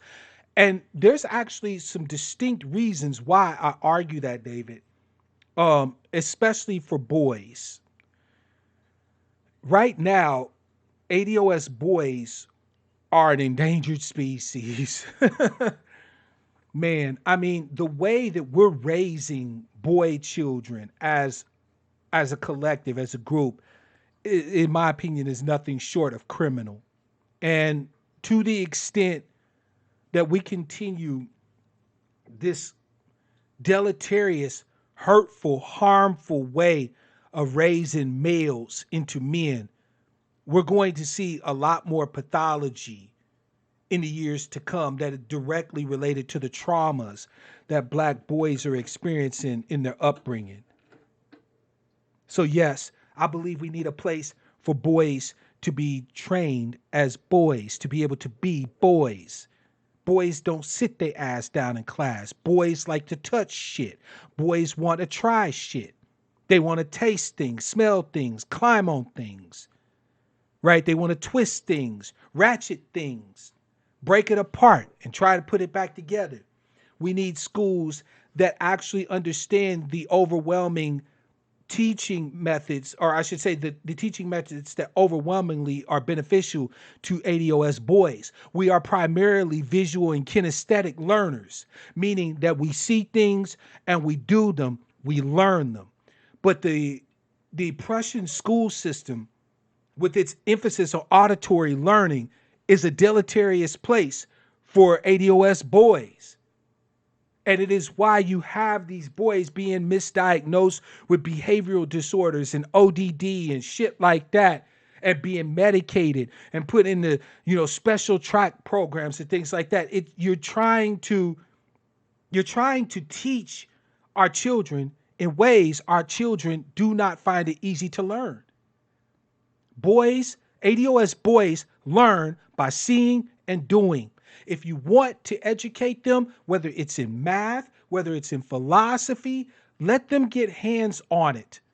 Let them actually construct arguments. Like you could teach philosophy to ADOS boys by having blocks with different logical fallacies on them that they have to build a wall or a stand, but have the blocks be unbalanced that are fallacious arguments, and the only solid arguments, the ones that are stable or solid arguments, and have them try to build a tower. And I say, oh, brother, you can't build the tower with that. That's an ad hominem attack. Brother, you can't build the tower with that. That's a non sequitur. You could teach little ADOS boys in kindergarten college level philosophy by just using something they can put their damned hands on, and they won't do it. They won't do it. So yes, I do believe there should be a separation, not because girls are deleterious to boys, but because boys are being harmed so much that they need a safe place. They need a safe space that uses pedagogical techniques and proper teaching didactics that addresses how ADOS boys learn. Thank you, David. When I was in the Army, you know how they teach you in the military? How they teach you how to like say how to march in place? They take your ass out on a parade field and they spend hours out there giving you commands and having your ass move. Right face, left face, about face, half right face, half left face. Lead and rest, right? They give you the commands and you execute, and you do it over and over and over and over to the point where as soon as you hear the first syllable of a command, the muscle memory kicks in and you automatically start executing the command for drill and ceremonies like that. Our boys can learn using auditory cues, but they have to have it tied to their bodies, their sensory apparatus in some way, shape, or fashion, or they just simply won't get it or not get it well. And yes, August, boys do learn better without girls around. I mean, look, girls are a distraction, even at an early age. I remember in kindergarten, right? When I was in kindergarten, 6 years old, the boys was playing kickball and, wall ball and throwing rocks and shit. And the girls was over there talking about the boys. Even at that young age, they were already saying, my first girlfriend, I was 7 years old in the first grade. Shout out to Nikki. And How I knew I was her boyfriend because I was carrying her books home from school. Yeah. Girls are a distraction, a beautiful, wonderful distraction. Boys need to be focused about their business. So when you go to school, they need to know that it's about business. It's about getting the work done. Why do you think traditionally a lot of cultures that had strong men separated their boys from the greater society at a very early age? Look at the Spartans. The Spartans had the agoge. The boy belonged to his mother up until about 7 years old. After 7, the boy was taken from his mother and put into the agoge, a communal male space. Now, there was a lot of other shit that we wouldn't necessarily be on with, like pederasty and all that other shit, right? So I'm not saying any of that, but I'm saying that most cultures that had strong male figures kept the boys separate for a period of time in order to inculcate in them what manhood and masculinity is, to educate them properly as to their role in a society. And we don't do that, which is why we have a problem with black males exercising any role in our society. We don't create a space for them to do so. You can't fault men for not doing anything manly if men never have a chance to learn to be men. It's as simple as that. You can take and feel however the fuck you want to feel about that. Frida, you figured this shit out yet? Any other questions? Oh, August said, I would also like to know why the visceral reactions about reparations has a lot of ADOS going downright berserk.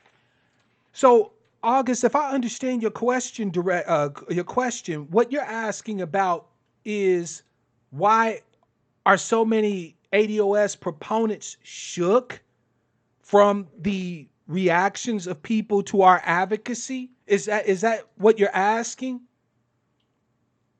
David, I don't give a damn if they like it. We as men should not be asking them for their permission. Our boys are our boys. One of the things I do have to give a shout out to Umar Johnson about.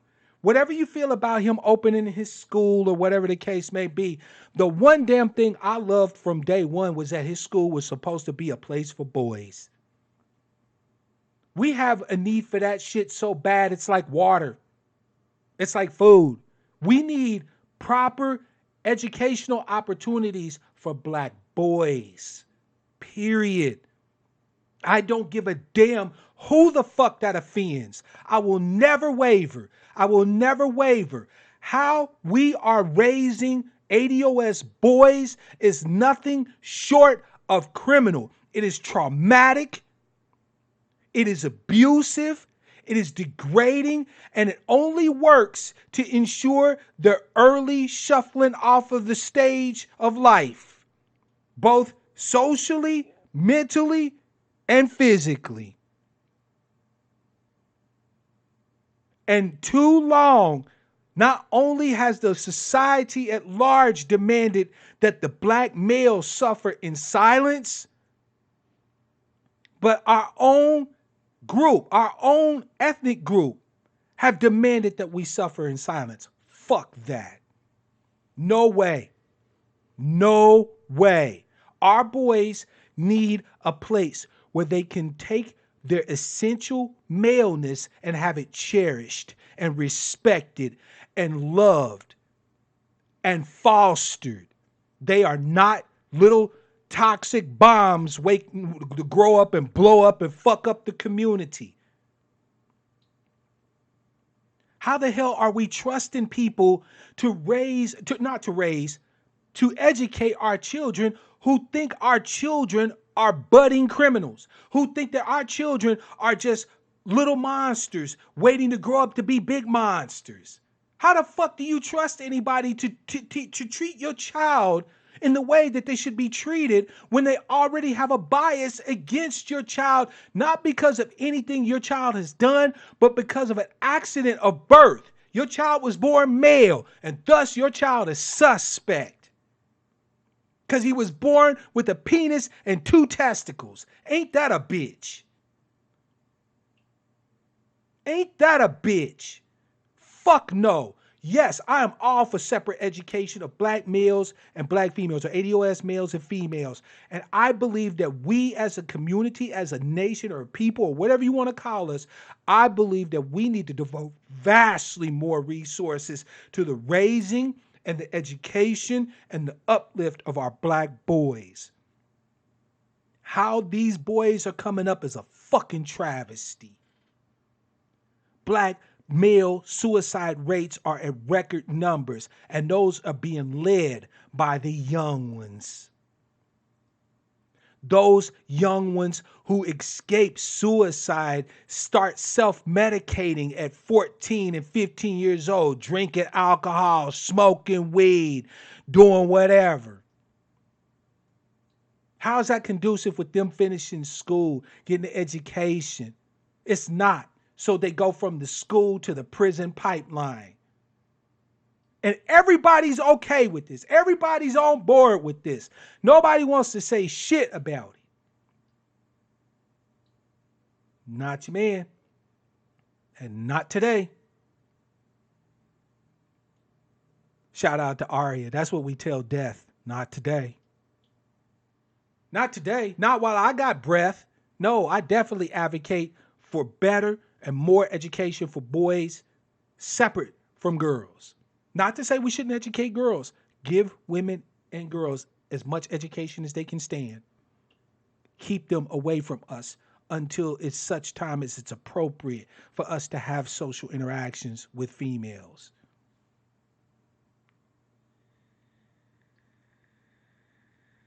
Dr. Frances Cress Welsing, may she rest, said in her ideal world, black males, because of the traumas of our society, the fact that we mature at a slower rate than black females do, and so on and so forth, black males should not even be encouraged to start dating and marriage until the age of 35. I fucking agree. You shouldn't even be looking at women if you're a young cat. You got too much shit to do. And hardly nobody supporting you in doing it. So, thoughts on Biden and Simone Sanders. You already know how I feel about Simone Sanders. I mean, that bitch has been on my shit list from the time ADOS started making its push. Biden is interesting to me. I don't understand how Biden can still show his face around black folk after all the shit that he's done to cause us dirt, to cause us harm. I don't even understand how there are any black folk who take Biden in any way seriously.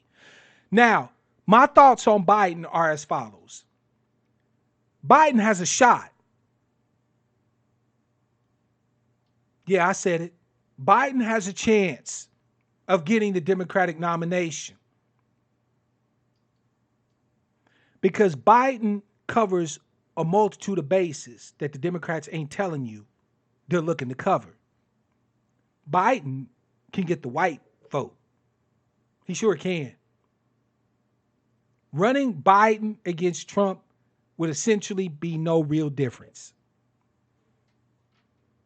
Makes the Democrats happy. The Democrats have been a wholly owned subsidiary of, Corporation Inc., just like the Republicans forever. So it keep the corporatist Democrats happy as Skippy eating peanut butter.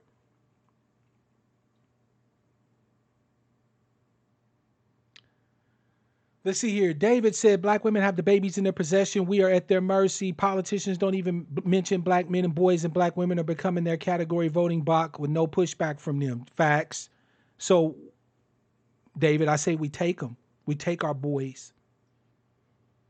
I think if enough of us die fighting to be fathers, they'd have to change up some narratives. Not to say I want brothers to be dead. Not at all. But I'm saying that whole idea of letting black women continue to maintain control and ownership of black male flesh when they have been derelict in their responsibility with it. Fuck that. Michael asked, what do you think about Aboriginals believing black Americans are the true Native Americans? Shit. Okay, I said no topic was off the table and Michael West took advantage of it. You probably been waiting to hear what I got to say about this shit.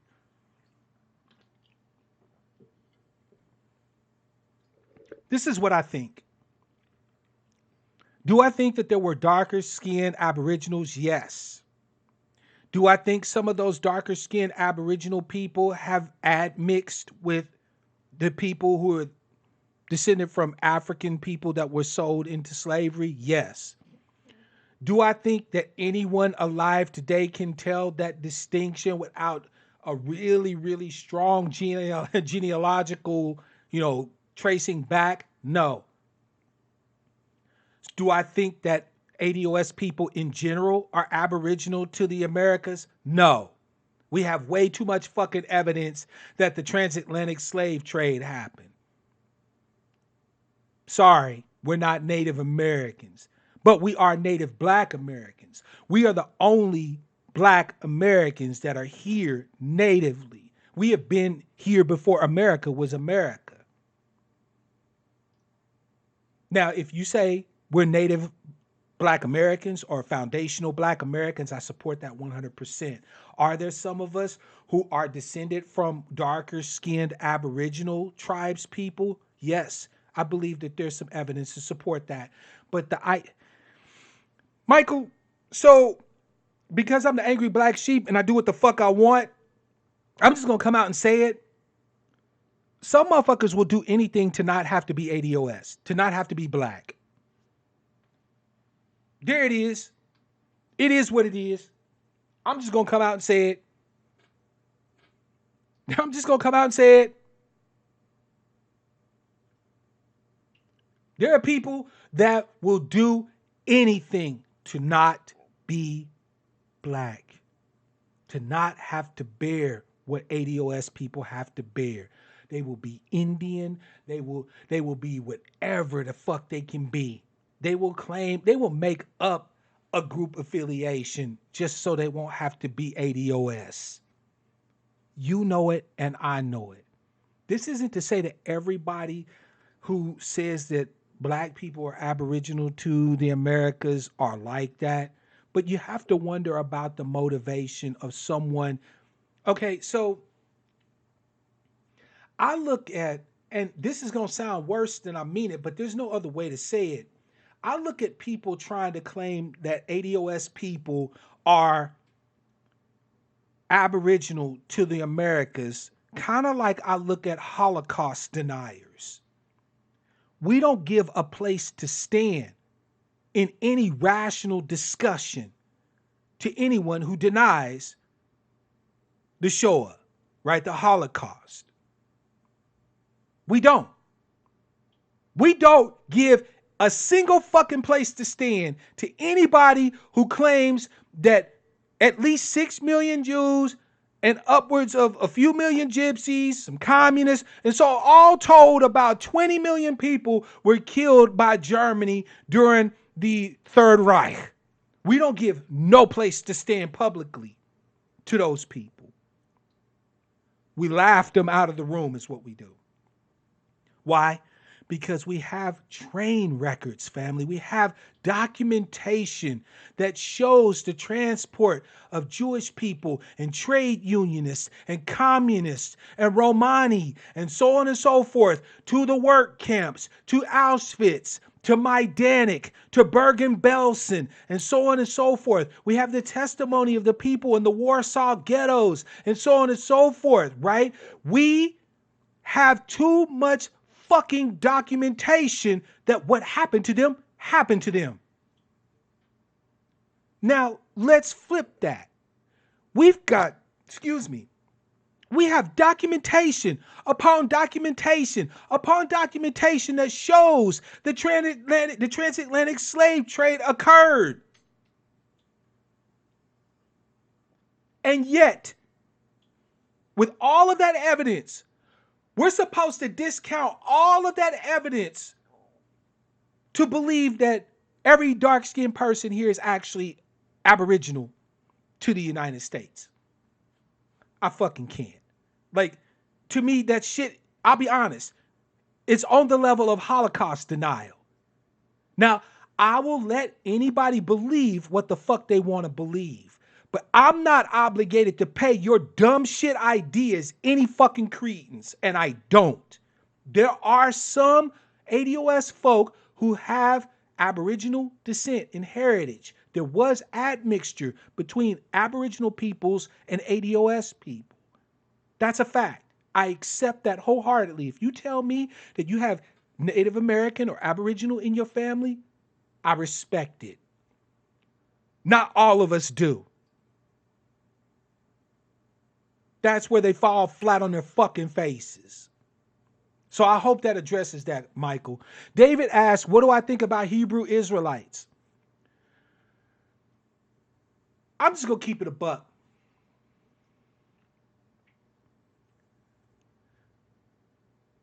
If the Hebrew Israelites are right, then I'm going to have to be secular Hebrew because I'm not going to believe in anybody's deity and shit. So coming at me with talk of the Most High and all of this and that, I can't ride. That being said, however, I think that there may be some substance to the Hebrew Israelites' claims that we may be descended from former Israelite groups that previously inhabited the Middle East, right, the Near East, that migrated after the time of Vespasian's destruction of Jerusalem and the dispersion of the tribes into Africa. I think there might be some, how would you say, some credence to that. I do think that it is interesting that you have Jewish groups all over Africa, right? One of the most famous groups was the Falasha, right? The Falasha, the Ethiopian Jews, right? I've heard tell that there are either the entirety of the Igbo or some of the Igbo people hold to Judaism, right? So you have this interesting adherence to Judaism, and not only Judaism, but like an old form of Judaism. You see what I'm saying? Right? An old form, an old practice. Like when you hear them reading the Torah, they're reading it in a Hebrew that's an archaic form of Hebrew, right? Which wouldn't make sense if they were more recently converted to Judaism. So I think that the Hebrew Israelites have given us something to chew on. Whether or not we are all, as a group here, as the, I'm going to say Western descendants of slavery or the diaspora, whether the diaspora is in and of itself comprised of all Israelite people, I'm not comfortable yet saying I agree with that. I will say that I believe that yes, some people who were Hebrew descent, who migrated into Africa, were brought here as slaves in the West, in the diaspora. Um, and so, yes, I do believe some of us could claim, if we were able to trace our genealogy properly, Hebraic or Hebrew descent. Do I think we all are of Hebrew descent? Not enough evidence. Not enough evidence at all to suggest that. I think I got a lot of respect for Hebrew Israelites. They've given me something to chew on. I'm not saying I'm 100% in their camp, no pun intended, right? But I will not dismiss their claims out of hand. I think they have a certain amount of evidence that suggests that further investigation, further research is warranted. So for those people who think that I was being real hard on the Aboriginals, notice the measured response. I can be measured when a measured response is warranted. That whole Aboriginal bullshit is for the birds. There's no evidence whatsoever. At least the Hebrews can argue the possible migration of Jewish groups. We know that Yeshua went to Egypt, which is in Africa, right? According to the Bible, to escape the pogrom of Herod, right? And so on and so on, of Herod Antipas, right? So again, It's suggestive. I think that more investigation is warranted. And I think it's an interesting viewpoint.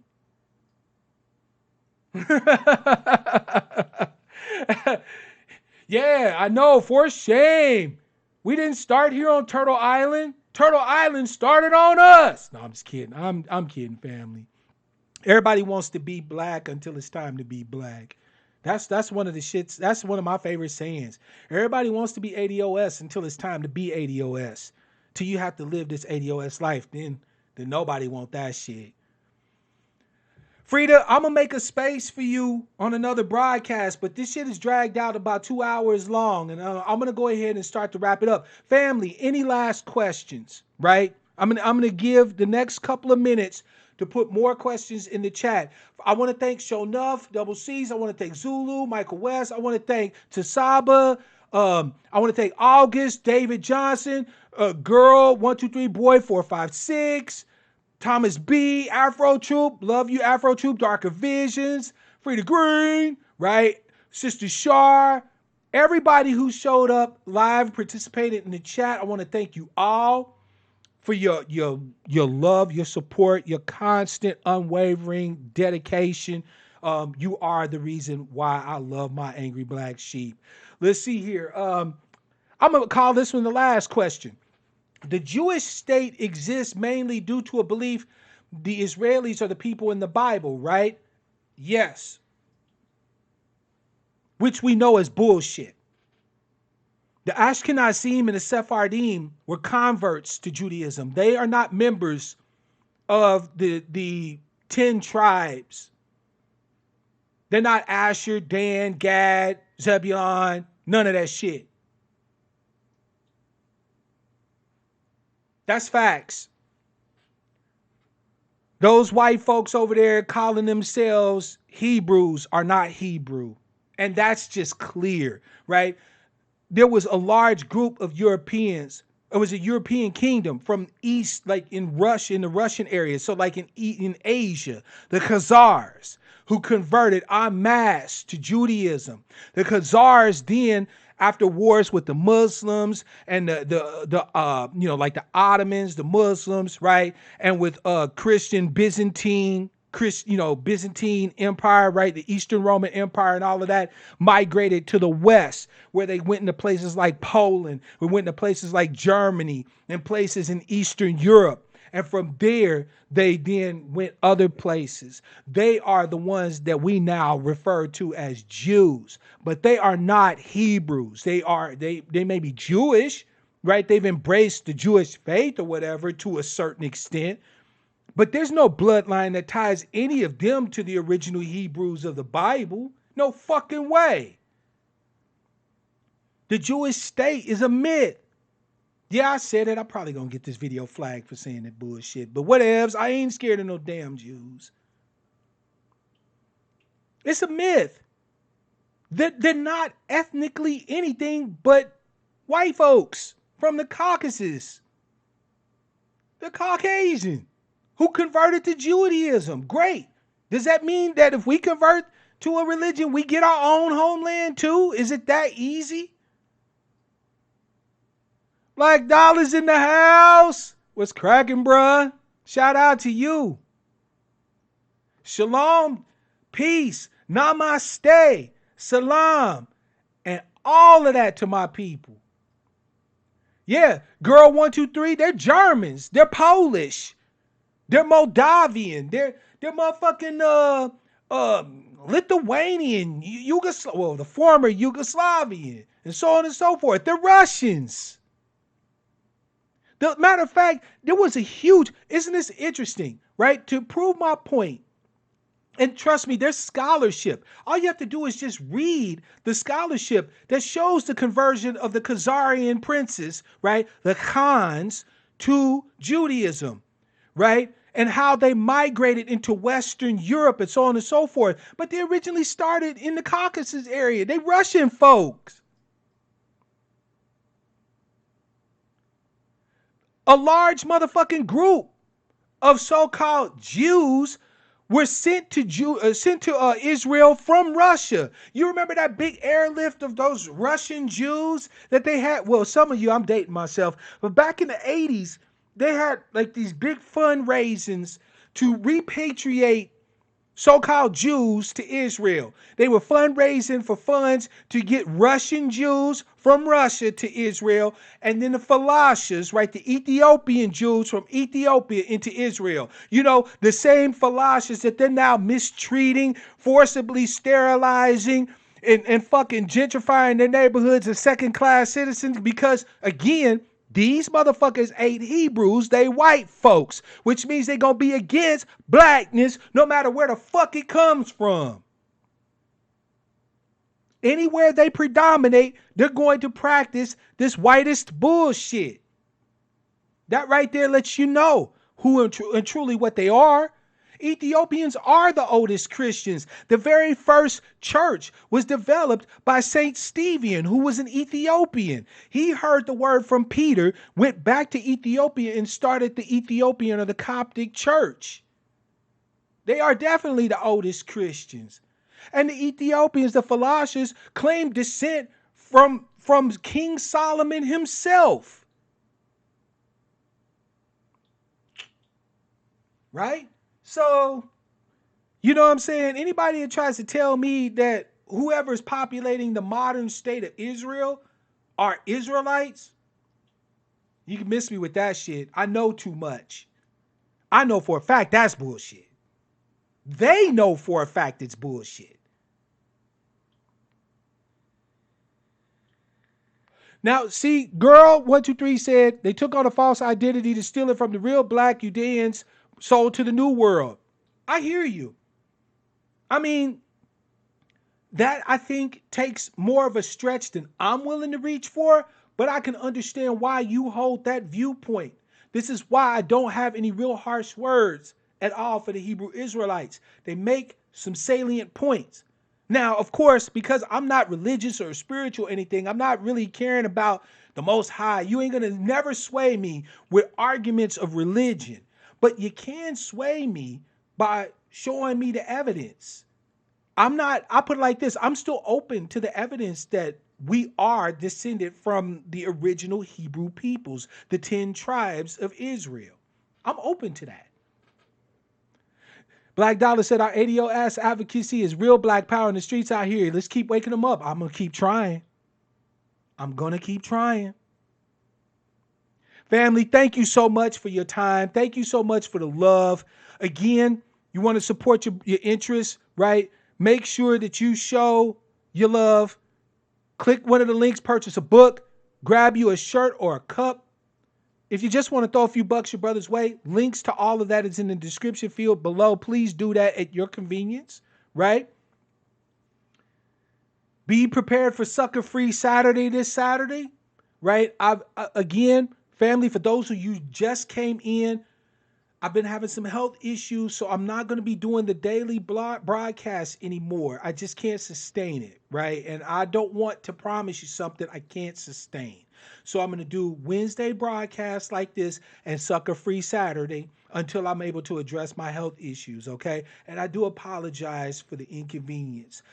You know I focus on quality, not quantity, but I also want to provide you with a lot of content too. And it hurts me that I can't do it the way I want to do it, but I'm working on it, right?